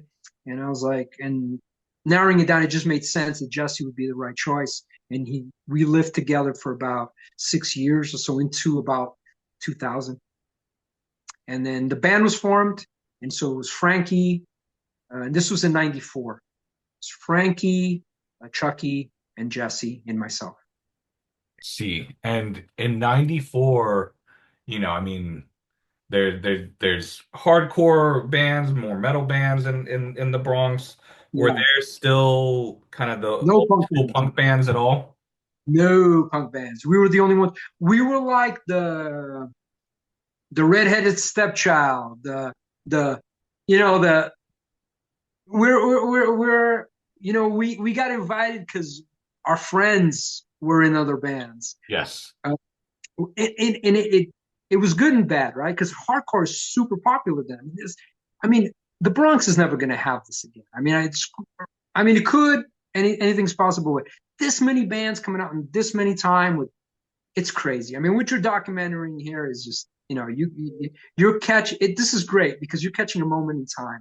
And years from now, it is what it is. And hardcore was so big, and we all loved it. We listened Yeah, to sure, it. But sure. we all listened. We went to Agnostic Front, Biohazard played, and all our local bands. I loved seeing Goatamentise play, and all these other bands, Blackout, Irate, all awesome, awesome. But me and Chucky had this punk thing on the side that was just like hitting us, and so we was like, "Fuck it, let's just do a punk band." And we were listening to a lot of UK punk at the time, and so that's where we went. And we would play the shows with these guys. And think about it, if you have like 6 hardcore bands on a bill of 5, and you have 1 punk band, every now and then you go get a smoke or drink outside or whatever. But when we played, it was like, the fuck are they doing it? But they stayed because we were the oddities. Not that we were better, far from it. Because every time we fucked up, we were like, it's punk rock. And we were also kids. It was our first band, right? Yeah, sure, So we sure. were like, I learned from that. And my bands after that, I got better because it was a learning process, just like everything else. I remember here's an original sticker from the band. Wow, look at that. I drew that up, and man, this was a hassle. Think about it, there's no internet. I would like go into Yellow Pages, like print stickers. All right, Chinatown, they printed the stickers. And so that's one I found the other day. There are not too many of these laying around. And then in 97, we released this thing. Uh-huh. Yeah, here's a bit of trivia for you. The girl on the cover is called Carrie. Now, Cuco, who ends up being the guy that tells Barry about that drummer, this ends up being his girlfriend later on, and they have some children. Swell girl. She passed away shortly after this, a few years after this, which is sad, but great for, yeah. And so now this is also, comes out in 97. So I'm jumping the gun a little bit. And here's the back of it. That's me, Jesse, and Adam. So by this time, Frankie had left the band. Okay. He was just into other things. He was much of a punk guy. Too much going on. I get it, man. We were still friends. him and I used to still hang out and bust each other's chops. He would make fun of Misfits because that was like a band I loved, and Sure, Iron sure. Maiden, and I'm telling you, Iron Maiden, man, Bruce Dickinson should call him up for advice. That's how much he. So he's just, and so this was released, and we just kind of threw everything together. And in essence, this is more of a demo because it was never mastered. It was recorded. This is also when Chucky talks about that part of his life when he kind of left for a minute. I see. So that's that. That happens. So the last two tracks, we got a guy called Ian that was a friend of Adam's to play. So when Frankie leaves, Jesse was a camp counselor for the summer, side job. I see. And he ends up meeting Adam, which was 14 at the time. And he's like, great drummer for 14. It's like, we Wow. went to this kid's house, and he lived in like a little private house with his mom and his grandmother, really nice people. We get there, and he's like a kid who has like a radio and a drum set in a bed. And he just plays drums. And he'll like buy albums and in a weekend learn them. Super talented. Hats off, lucky to have him. And he joins the band. And so we get him, and this gets recorded in 97. And so the last two tracks, Chucky isn't on here. We couldn't even find Chucky for the pick. So, but he did, and he wrote most of this. Now, this stuff is not, it is what it is, right? It's early on. It's very demo-ish. Sure. There's a song on here where we kind of took the melody from a punk band we used to hear a lot, and we were going to cover them. And then something happened. We just wrote lyrics over it. So then there's that. It is what it is. I have here little bit of notes. It was on Dead Girl Records, which was Okay. like a label. The girl on the cover I've mentioned. This photo was taken in that church because I was leaving and I had to submit this stuff in like in 2 days. So Yeah. fuck, I never have a cover. And so we were like, let's just do this. And this was in a church basement, the photo, which is pretty bad. A friend of mine had the keys to a church. All of it was recorded on Music Unlimited in front of Albert Einstein Hospital. Sure, sure. Um, and all my Bronx bands were all Bronx dudes. Everything was 100% Bronx. Since you're mentioning, since this is about the Bronx, we were covered in an article by, what was his name? Fish on Terry. But that was a little later on. Okay. In Bronx Times, March 5th, I have some notes here, in 1998. And it was the band after this one. Because what happened with this band is I had left so I had to get the cover done fast. And like I said, this was recorded fast. I believe it was on Music Unlimited, like I've mentioned, and it was Joe Payne Home 2, who recorded a lot of albums back in the days for different bands. He was the guy that did the actual engineering for Music Unlimited. And then when I came back, Misfit had called me, and he saw us play on the Black Thorn. I see. It was our last show. And so I have here a little list of some info that might come in handy. So I mentioned the Bailey show. Our first show was the Train Depot with Blackout and Goatamentise. Okay, okay, sure. Do you have the flyer for that one? Is that the one that you I have, designed? I have, what do I have here? I have a pic from that day. So that's us on stage at the Blackthorn. Wow. And that day was a wild day. It was cool. I always sang with shades on. And that day I had my shades on my head. And as soon as the first song, I forgot them. And the first song comes in, the shades fly out and hit some guy in the front row. That was sucked. And there was a time where the drum set was kind of moving back because it was on a rug, and Yeah. Frankie falls off the drum set. But this guy was like Spider-Man. He was on in a second, and nobody almost noticed it. It was, Wow. yeah. We also played that Candy's House that's been mentioned in other. Oh, sure, sure, sure, sure, sure.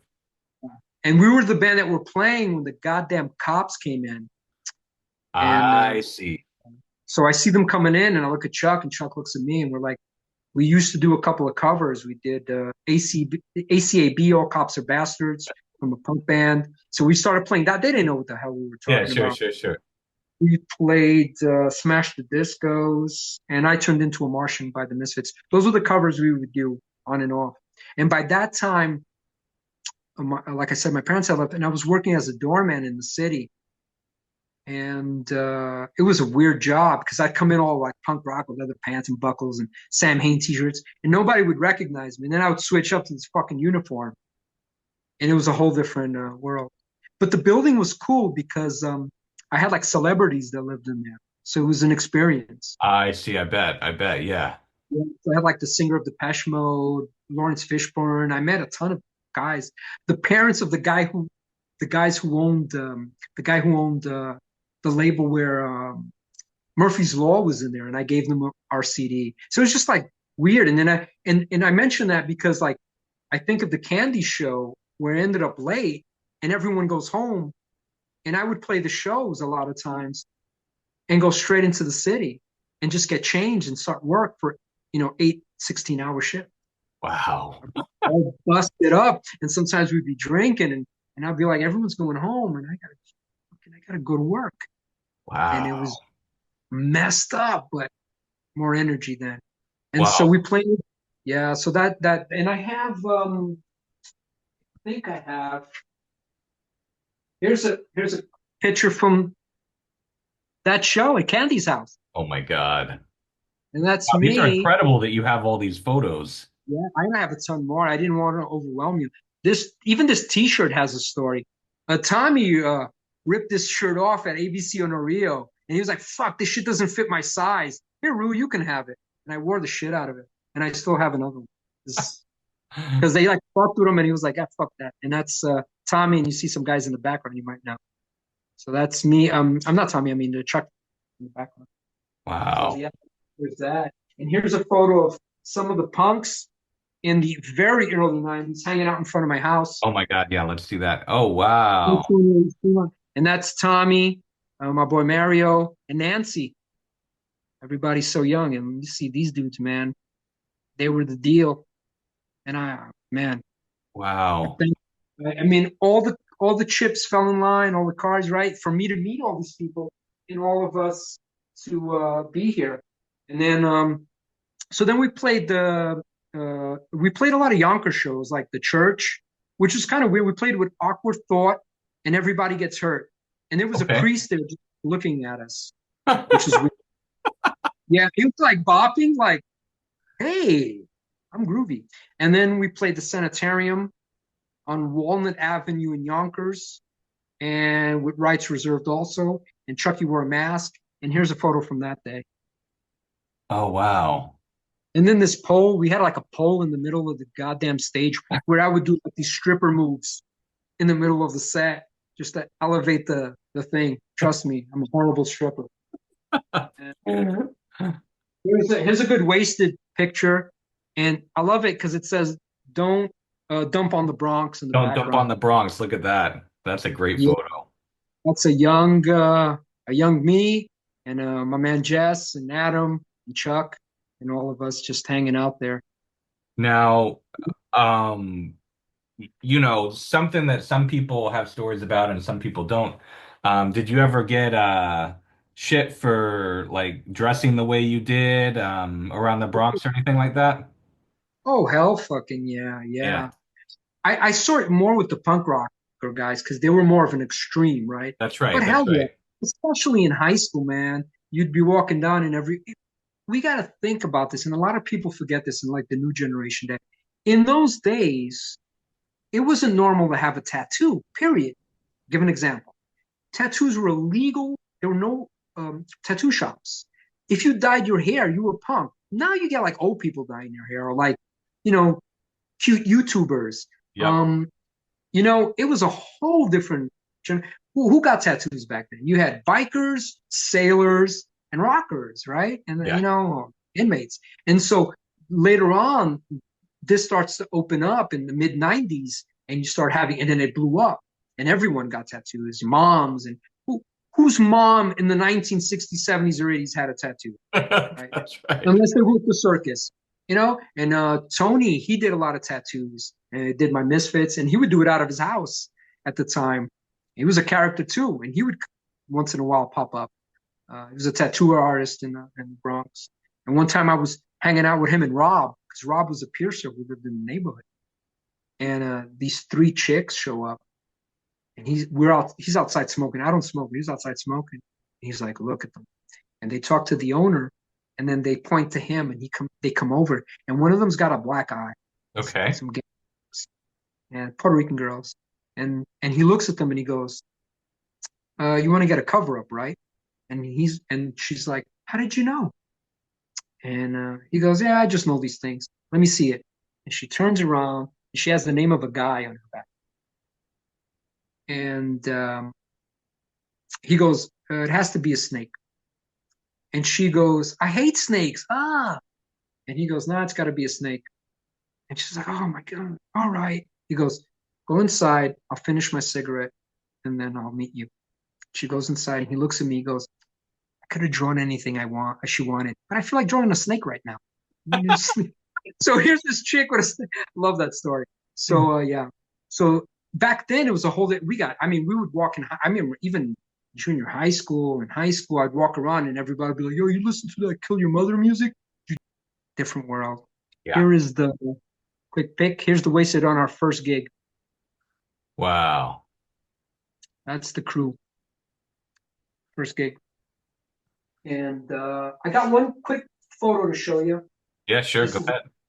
This is a really good one. Let's see if I can pull it up. So I love this photo, and it's gone around, and it has a little story behind it. I'm glad I can document it. So this is us in front of, well, I'll set it up. This is us in front of the train station, Treemont on the Concourse, on the side where, like Lowe's, since we know where that is now. Okay. Right? Lowe's would be. And this is me. So this is Freddy, his girl, who was killed. Freddy, who passed away. Nancy, who was Tommy's girlfriend. Tommy, Bones, and myself. And I'm acting like I'm being, it was all a setup. We have two photos taken this day, but the other one's a little aggressive with fingers and hand gestures.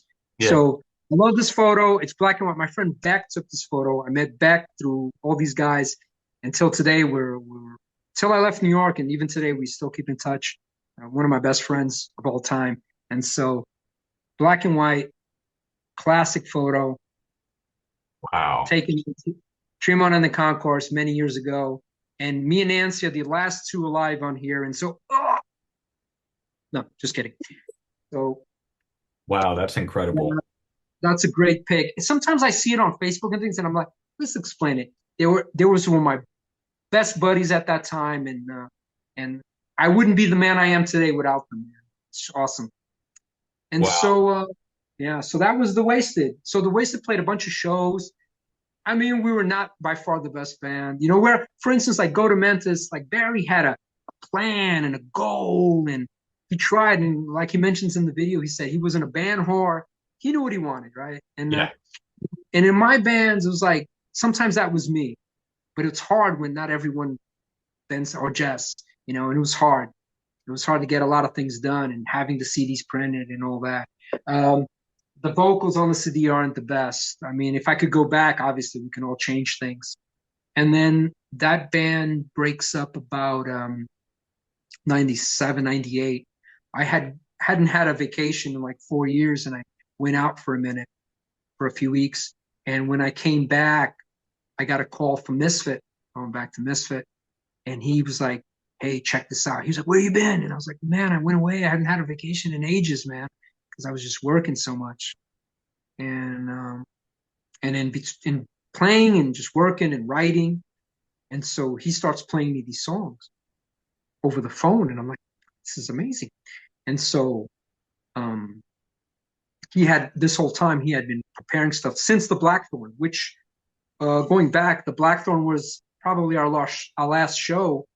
And I don't know if I mentioned that. And Nicky Camp set that up, a name we've heard before. Of course, and that was on Yeah, that was on March 7th, 96. So I'm trying to give you some dates to help things, you know, figure things out. We played with Rights Reserved and my favorite hardcore band, Goatamentise. Love those guys.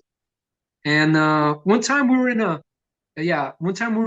Coney Island High, me and Chucky, and that was a club in the village on St. Mark's. Sure. And we're hanging out there. This has to do with the Wasted. And I tap him on the shoulder and I'm like, look at the TV. And he turns around and the Wasted are playing. And we're like, what the fuck? And this guy he knew named Sid would work there. And he had a public access show called Psycho TV in that era. And he was friends with Chuck. And so he would like promote our shit and put it on like public access and stuff. Wow. And Wow. speaking of the Black Thorn, no, not the Black Thorn, excuse me, a Coney Island High. Me and Chuck go down in the middle of the night to see the Ramones play for the last time. They were on their final tour. It's like Sure, the fucking sure. Ramones. I had seen the Ramones play before it, and it was like the last chance. And he knew that guy. So that guy was the only way you can get in was with these bracelets. So you had to get a bracelet to be able to buy a ticket. It was fucking weird. But it was a little ass club in the middle of Manhattan. And so we knew the guy, and we go down there, and we're waiting and waiting. And the guy comes out, and he goes, I only got one bracelet. And he gives it to Chuck, because that's his friend. And I'm like, man, fuck, it's the middle of the night. I want to go see Ramones. It's the last chance. It's Adios Amigos tour. It's over. And I'm standing there, and I'm like, man, what am I going to do? And these two squatters are watching us from across the street. And they come over, and one of them, it was a 2-night show. We're on the second night. And he says, look, I have a bracelet. This is the kind of bracelets, that they got like, you got to break them to pop them off, those plastic bracelets that sometimes they give you in like conventions or things like that, right? They kind of snap in, and they're hard to take out. And he goes, give me $10 and I'll give it to you. And I'm like, man, I'm all the way here. Fuck it. I'll give you the $10. And he's like trying to get it off. And two guys walk by and they see what's happening. And they go, hey, you got more bracelets? And the guy's like, yo, give me 15 and I'll give you the bracelet. And by that time, a friend of ours, what was his name? He played in the Truants. Holy cow, what was I this was gonna guy's ask name? you if you knew any of the guys in the Truants. Oh, yeah. I knew a lot of them. Misfits played in the Truants. He wrote a few of their songs. He was in there for a while before he teamed up with me. Oh, okay. But I'll get into Grave Radio because Grave Radio was with Misfit, and so what was his name? Holy Let's cow! see. There's Carlos, James, Mel. No, he was in a regular guy. He was in one of the ones that hung Oh, out with us. wasn't a regular. Okay, I see. No, it'll come to me. And so he shows up and he's watching this and he looks at the guy and he's like, look, you promised that to my homeboy. So I'm going to make it easy for you. You give it to him and he pays you the $10 or you don't and I fuck you up. And the guy's like, come on, man. And he's like, those are your options, homie. And that was it. He pulled off the bracelet. The other guys were like, we don't want any problems. They walked out and me and Chucky got to see the Ramones for the last time. So that was kind of cool. Wow. So yeah, so there were some props there. Markel, who comes up in stories, just to give you an idea of how important the Treemont was at that era. We all met Markel because Markel, well, at least I did. He would take the bus on the opposite side of the tunnel, and one day he just gets off the bus and he comes up to us. We didn't know this guy, and he's just like, "Look, I see you guys hanging out here. I don't know anyone, but I constantly swing by on the bus," and he just became friends with us, and then got into bands and was part of the crew like that. Wow. Yeah.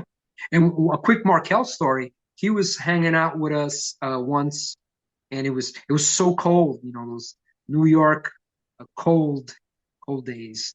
And him and another dude are outside, and me and Mario were in the lobby of a building we don't even live in, and we're right on next to the building next to mine. And they're outside, we're inside, just trying to get warm. And about 6 or 7 hip hop guys show up, and one of them's got his jacket, he's got his arm wrapped in his jacket, and he's like, "What the fuck you guys say to us?" And Markel's like, "What the fuck are you talking about? No one said anything." And Mario looks at me and is like, "Oh shit, something's gonna go down." And yeah, they were just looking for trouble. And apparently he was trying to, I don't know if he had a gun, his jacket was under there. And Mark, and so Mario looks at me, I was like, oh, we're gonna get into it. And we're like, hey, fuck it, we go outside, help our friends out, right? We go outside, one for all and all for one, Bronx motto. And we go outside, and now there's four of us, and there's, six or eight of them. And per luck, I look down the street and I see Tommy and Loki coming. And Tommy was a behemoth. Tommy once punched a train window and cracked it. Oh, Any idea how? And that was another story. But we were going to go see the Truants. I had got out of work that day, got to the Bronx in the middle of the night, like 11:30, and they were going down to a rehearsal. And we all got on the train and caught beef with some dudes. And so, but going back to the original story, so Tom comes down. Tommy had cones. I like telling stories about guys that are no longer with us because they can't speak for themselves, and I think they can live on. Where people that are here can always talk, right? So I'm right. sorry if I'm drifting off No, topic no, a no, little. no, no. It's great to tell these stories. So Tommy and Loki are coming, man. Like I said, man, I love Loki, man. And he's coming with his grin. Tommy Tommy comes up to the first one, the guy with the gun. And he pulls the cone down. And he just looks to the side. He pulls his cone down, and he looks like Statue of Liberty, a mohawk but cone. And he goes, "What's happening here?" And the guy, bitching his shit. And Tommy pulls down the cone and smacks him in the face with it. And he's like, "Get the fuck out of here!" And they're just like, "What the fuck is happening here?" And he was aggressive looking dude, man. And years later, I gotta mention this. And so they broke out and nothing happened, but it was easily escalated thanks to those two guys showing up and our numbers multiplying. And this was constantly happening, Sure. either or there.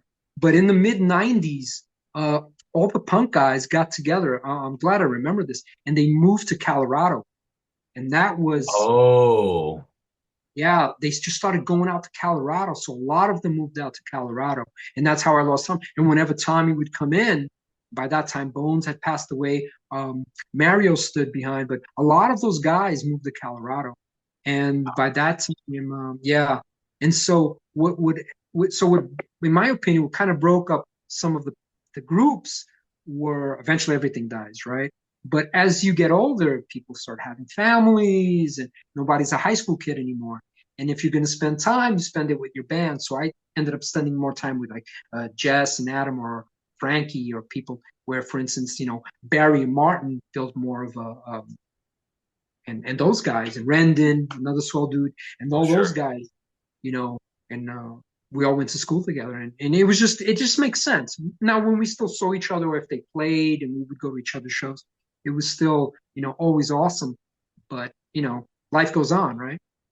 Yeah. And so by when all those guys and Joe Rampage had moved out, and then slowly, bands start dying out. But Wasted, from '94 to '97, they lasted, and we had the CD, and then we didn't stop. We went from there. We went right into Grave Radio because when I come back, it shows me the songs.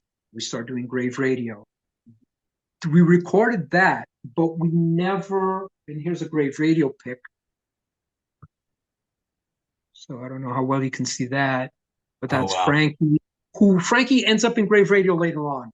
What happened was we took so long to record because Misfit, swell dude, but he's a character, and he would show Blade and whatever, and so and he did everything for that band. But I learned a lot from that guy. I learned how to sing properly, and this was a different level. This music was way better, and just a different, not better, but just a different thing going on here, more specific.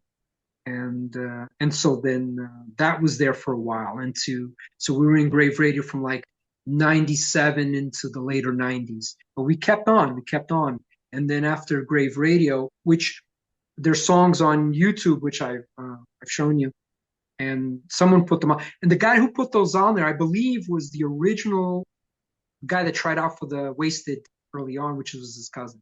Oh, okay. Falls in. I believe it was him.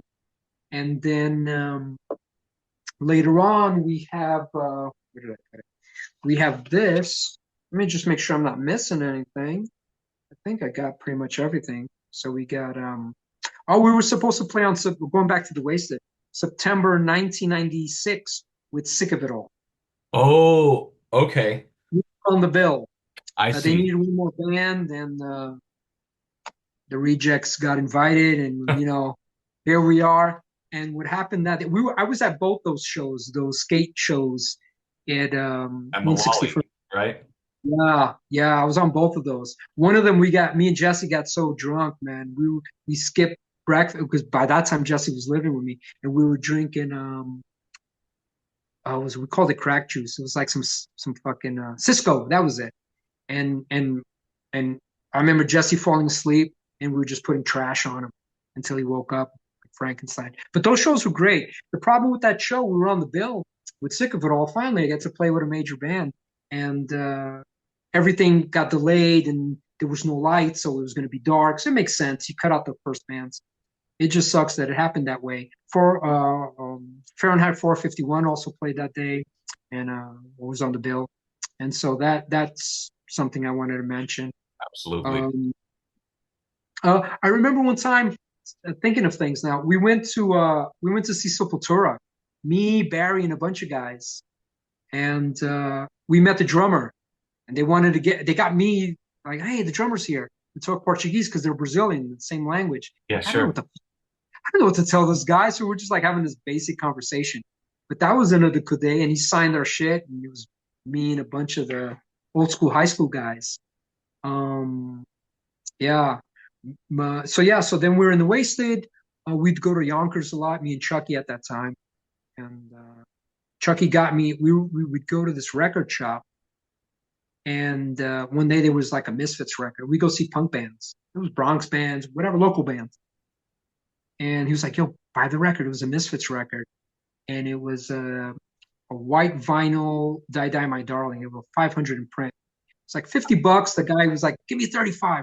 And then from there on, I started buying Misfits records. And so I'd go down to Bleecker Bob's. And this lasted for years, hunting them down. So that was another part of growing up and having reasons to go into the city. And it was because of Chucky and that one fucking record. And I started buying all these records. And I would go into Bleecker Bob's. It's like an icon place nowadays. And the guy would be like, hey, you fucked up. I had records you haven't been around. I got this one. I ended up picking up. So I have a lot of Misfit records. So I think photo-wise, I think I showed you everything. Um, this is us. This is us at the first show at the train depot. Oh, wow. Okay. Look at that. Let me do this. I mean, this is off an old album, so this will be probably a little less close. So that's in front of the train depot, and then that's Jesse's brother. That's Jesse in the middle, Mike, Jesse's buddy here. Wow. It's me and Chuck on the bus. Look at We had that. no cars at the time, so that was some good times. And I was at that first show. I remember some guy got his tooth knocked out, and we're all in the bathroom, and I'm like, "Hey, try to put it back in." Didn't work. Didn't work. Wow. So yeah. So later on, so after Grave Radio, oh, and then I have an ad from the Village Voice where we put out an ad. It says, "For Children of the Night seeking vampire lead guitarist for dark punk band, ready to gig record." And so we got a few calls, but Misfit was like, "Fuck it, I'll just do it." And so he ended up playing bass and Jesse on guitar, and we didn't get two guitar players. By the end of the Yeah, Adam, who, like I said, was a great drummer, a cool kid. He was a lot younger than us, so he got into high school, and at that point, he was basically tired of waiting, and he started meeting new people, and so he left the band, and I totally understand. And so we got Frankie comes back in, and then Misfit leaves, and so me and Jesse are like back round one, right? We kept doing stuff, but we just kept getting fucked one way or another. And Yeah. so later on, we are just like, hey, let's just do our own shit. And I would like even mimic guitar sounds to try to get sounds going because I didn't play guitar. And he worked his ass off. Hats off to him, man. He worked a lot and worked hard. And so we did this, and that was Coffin 13. Top of 13, sure. Yeah, and we did 10 originals. Plus, we put one of the Grave Radio songs as a bonus. and this was done in like less than a year. All the originals, everything was done.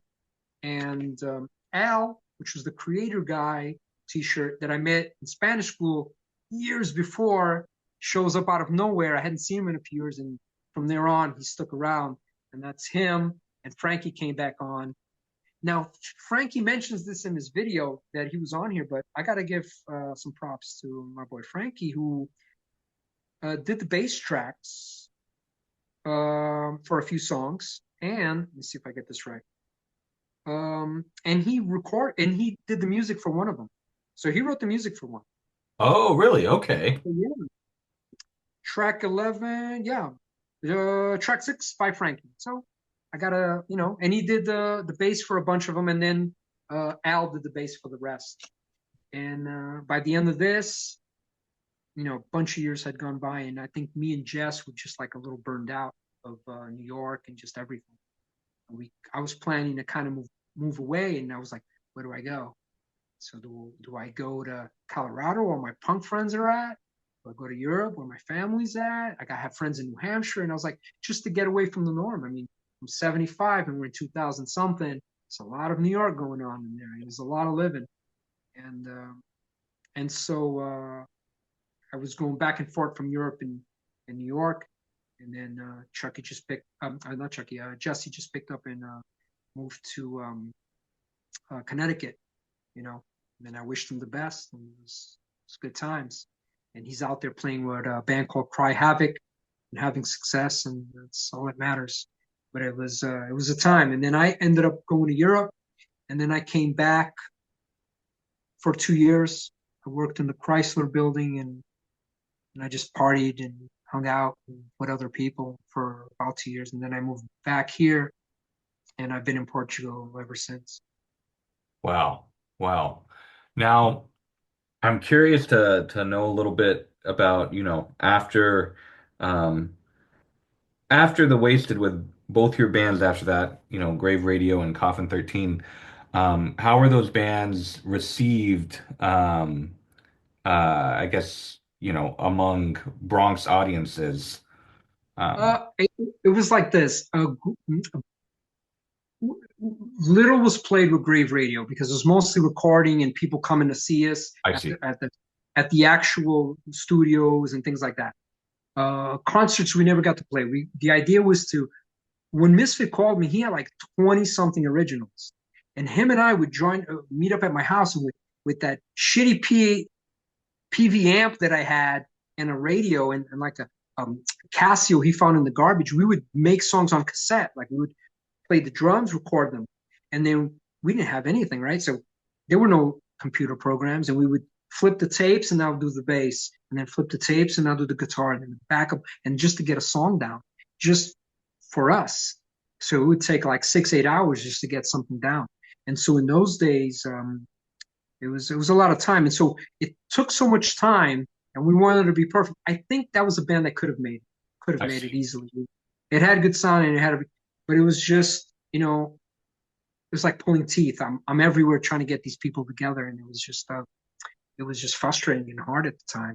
And then when that died out, me and Jess were like, fuck, we're back to square one after all these bands. And then we kind of just put this together and recorded it, and was just writing more than anything, and recording at that time. And then I went to when I got to Europe, I played in a band right away called the Pissworms. And we Okay, did sure. like and we did 2 videos there on YouTube, and we played a couple of shows, and we did like recorded 6 originals, but we had more. And then I go that's before I go back to New York. And then I go back to New York. I'm working there. I'm there for like 2 years. When I go back, I was in this band. I'll show you this. I was in a band called Sleaze Demons. It's called Out of Hell and Into the Whorehouse, because it was just aggressive, pretty, fucked up songs. Yeah. And then we played everywhere. Like we were doing like, in a year, we do like 13, 14 shows. And then we released this one. It's called I Fucked Your Girlfriend. It was very in your face type shit. And yeah, so that was a single. It looks like That's us. So that we did that for a while. That was a few years. And then that broke up because the guitar player wanted to seek other things. And him and I had done everything together. And so he did all the music and I did all the lyrics. And then that broke up, and me and the guitar player from that band formed this band, which was the Living Terrors. And I did that into my 40s. And then we released this at the very end of it, and it had 14 originals. So overall, I must have written over 100 fucking songs with these Wow. bands. Rave Radio was almost all Misfit, for sure. I'm not going to take credit for that. But of the other bands, and they, in my opinion, they gradually got better because, you're in the wasted. We were kids, man. We were 17, 18, going to bands, starting shit. And then you start understanding things. And I learned a lot, playing in Rave Radio with Misfit and Yeah.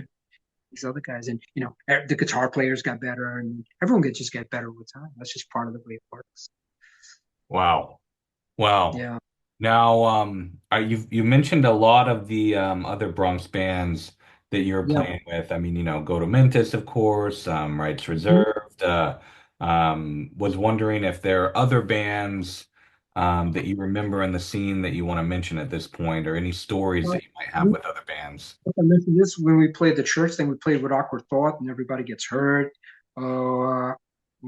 Blackout. I've mentioned. I have a little list here because connecting the shows to the bands. Louis was a great guy. I didn't mention Louis yet, who plays bass for Goatamentise. Of He course. hung out a lot on Treemont. That's how he met Barry. We all hung out there. And so because Barry met his drummer, I met my drummer, right? Had he not met Frankie, I wouldn't have been in the Wasted because Frankie was the guy that set the flame for me and Chucky. And so Louis was a great guy too, super, cool dude. Loved DSI and those bands. He was like straight up, old, hard, which we eventually got into. But like I came from like the '80s. I'm slightly older, and I came in with those old, bands that played on the radio and on MTV at the time. Yeah, that's And right. we didn't That's have cable till the '90s. So in my area in the Bronx, so we would just like bootleg videotapes from one another. That's right.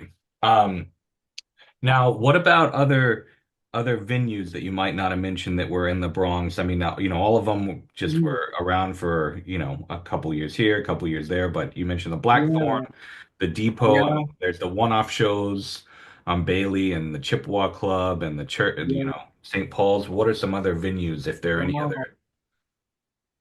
Off the top of my head, I can't think of any. Okay, Um, unless I'm missing something. Chucky's better at that than I am. sure. He kept records of everything, and where I'm more of a slacker, I guess, in that essence. I kept the flyers and all this other Absolutely. visual stuff, but I'm in my 50s, man. My memory starts to fade, and oh man, Blackthorn played.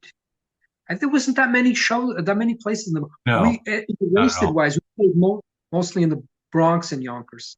I We see. didn't drift down. Yeah, I see. Now, with that earlier generation of punks, who eventually relocated to Colorado or, um, otherwise uh, dropped away. Do you remember, did they play any shows in the Bronx? I mean, the only band that they had was Terminal Buzz, and I don't know where they played. I yeah, never saw them live. I heard their demos, but they were around for a very short time, and they weren't all Bronx like we were, right? We that's were right. like the Bronx punk band. They were before us, and they sounded great, but they were a mixed match of Manhattan kids and whatever. And I don't recall ever seeing them play, though I hung out with them a lot. But it was Sure. short. It was a short, brief moment in history. Like certain of these bands, they were it was a short gap in between their time. Where, for instance, at least my band, we started in '94. It was all the way into 2000, whatever, one after the other. That's right. And some of these, and like I get hats off to Goatamentise again, man. Barry pulling through, and them lasting as long as they did, and they had a different outlook. I think Barry knew what he wanted, right, and he Yeah, fought for it. And I gotta give him credit for that. And we were a little more. If we fucked up, it was like, it's punk rock, and we didn't learn that until a little later on, and maybe it was a little too late. But in a lot of Right. other bands, when you're young, you think you're there forever, and then time starts to fucking chop down at you, and then it gets difficult the more That's and right. more. Yeah. That's right. Now, as far as like your punk gear, um, would you go downtown to get it, or were there any spots around the Bronx where you could get, No, leather jackets? no, nothing in the Bronx. Oh, yeah, you could get leather jackets in the Bronx. Yeah, sure, sure, sure. Most of us just went down to the Village. Yeah, Yeah.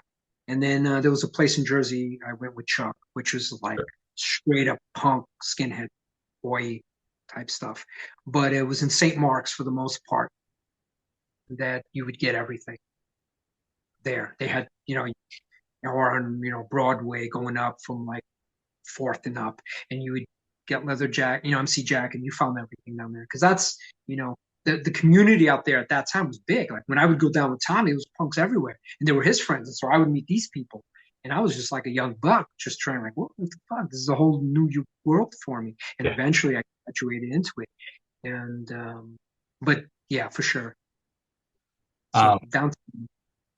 Now, of all the shows that you played, with all the different bands that you've been in, are there any shows that stand out as like, particularly like the craziest or like, the best vibes for whatever reason, or just any interesting stories from the shows that you want to share? Bronx or all in general? All in general, all in general. Uh, with Sleaze Demons, we had a couple of really weird ones that was pretty cool. But that was in Portugal. We played a show once with. I'll tell you this one quick. We played a show with a band that had CDs and they were kind of known, and we opened up. And we had played prior with another band in Lisbon, and their following really liked us. This band was a little more. We were all over the place. Like I would break my knees just jumping around, blood everywhere. It's crazy. And so we played with these. We played with this band, and their following comes to see us. A couple of guys, and these guys were fucking nuts. Like nuts. And they all had nicknames after 80s action movies. So it was like Joe Cobra from the movie Cobra with Stallone, whatever Bronson from like a Charlie Bronson movie, right? So these guys were nuts. And we played our set and we get off and the stage is really low. And the next band goes on, the headlining band. And so this guy gets on stage. So they're playing, and the guy that comes to see us, that Joe Cobra guy, he goes on stage and he's like, he's got his shirt off and he's like, grabbing the mic from the singer and just doing all this shit. And at one point, he breaks a beer bottle and he starts doing this. And I just see gashes opening and blood shooting out. And the set list, it's all over the equipment. And he's like, what I want to. And so that was, and the bouncers come in and they grab him. And they're like, who was this guy? He just keeps saying his name is Joe Cobra from Stallone or whatever. And I'm like, yo, I can't tell you more than that. And so that stands out. That was crazy. And it was just like, I mean, this guy cut himself like crazy. With the Wasted, I mean, it was just sloppy. With the one show I showed you the picture, Yeah, I mean, that was cool. They were all cool. Chucky wore a mask and he took it off. I was doing like stripper moves. They were all good. I mean, they were all fun. And we got off stage and we would mingle with the other bands. I mean, the last show was good because all our friends were there. I remember at the Black Thorn. The Black Thorn, yeah. Loki was there and Misfit was there, and all these guys that I enjoyed being with were there, and so that was cool. Yeah, and then it was like stuff during the shows and after the shows, and for sure. just, Um, Now, I have a final question that I always ask at the end of these oral histories, but before we get there, want to see if there's anything else that we haven't had a chance to talk about, or any individual whose stories you want to share that you haven't had a chance to yet. wow. Ooh, I mean, this is a tough one because it's so spur of the moment, right? Yeah, that's Uh, right. wow. I think I almost touched on everything. I mean, from us meeting these guys in high school, playing D&D with them together, and starting bands together, and meeting Loki and all these other super interesting individuals that had a massive influence in what my life would become. I got to give credit where credit is due, and like the wise man Archie Bunker used to say, those were the days, right? That's right. Those were the days, and now everything's a little more relaxed. Let's put it that way, for good reason. Yeah, yeah. You Um, know, well, great. So the final question I have for you is, do you think there's like a Bronx, you know, punk or heavy hardcore, however you might want to, look at it, sound or attitude or vibe, specific oh, to the Bronx? And if you think there is, how would you describe it? wow, that's a great question. That's a great question. Yeah, uh, it's all attitude in an essence, and you know, you can mimic a sound, but when you meet the person, you can tell right away if it's a copy. And the Bronx is all original from day one. That's why it's the Bronx. And and these bands, I mean, everybody now, it's so easy to get stuff done. Everyone has recording studios at home if they want, and all this other stuff. And these guys, all of them, all these bands that I've mentioned and bands I haven't mentioned because loss of memory or I just didn't get to them. It was an era, and I'm glad to have been part of it. And how hard and how hard it was to do it. And like everyone now, there's too many reasons to stay at home. Everyone has got Netflix. You don't have to go out and rent a movie. You don't have to go outside. You don't have to stay in. You don't have to go out anymore. And you were forced to. And that made you the way you were, right? I think a lot of the problems in today's society is everyone's complaining about everything because they didn't grow up on Charlie Bronson movies and Clint Eastwood, westerns. Just get a pair of balls, go out and learn an instrument, start a band, and that's what we had. Yeah, We had a mission. We wanted to fucking do something besides watch cartoons all day. yeah, for sure.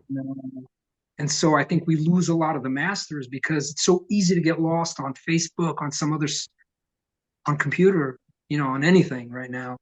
Where back then it was like it forced you to do something. You wanted to better yourself. And these bands just had a sound and just had an attitude from, Goatamentise and Rampage and Blackout and Rights Reserved and Wasted and all these other bands and all these other dudes. Life experiences add to what you do and what you become. For sure. And creeping out of the 80s, dudes like Misfit and Loki and coming into my life and all this other shit, man. It's just, you know what it is? It's crazy. We did what we had to do, and if I could go back, yes, I'd change things. But I'm glad to be part of this, and I'm glad to have had the friends I had. Absolutely. Absolutely. And thank you, Steven, for giving me this opportunity. Hey, my pleasure. You shared a lot of really rich stories and definitely gave props to a lot of people that They um, deserve have it. been mentioned, but not a whole lot has been shared about them. So it's very Man, I important tried. to keep their memory alive. Thank you. I tried, and man, and I'm sure I left people out, like everyone says in these videos, That's right. because at the moment, man, we can't prepare 100% for this stuff, right? That's right. It That's just, right. and I'm sorry if I'm babbling a bit much, but all this stuff, this info is just coming out, and I'm here trapped alone away from all these people, which I miss. So That's right. That's right. Well, appreciate you taking all this time to share all these stories. And yeah, thank you. So I just wanted to say that after all these years and haven't done anything quite a while, me and a guy named Renato have gotten together, Renato, and we're doing a project together. So a little dark synth slash punk uh, music. Hopefully, we'll have some music out soon.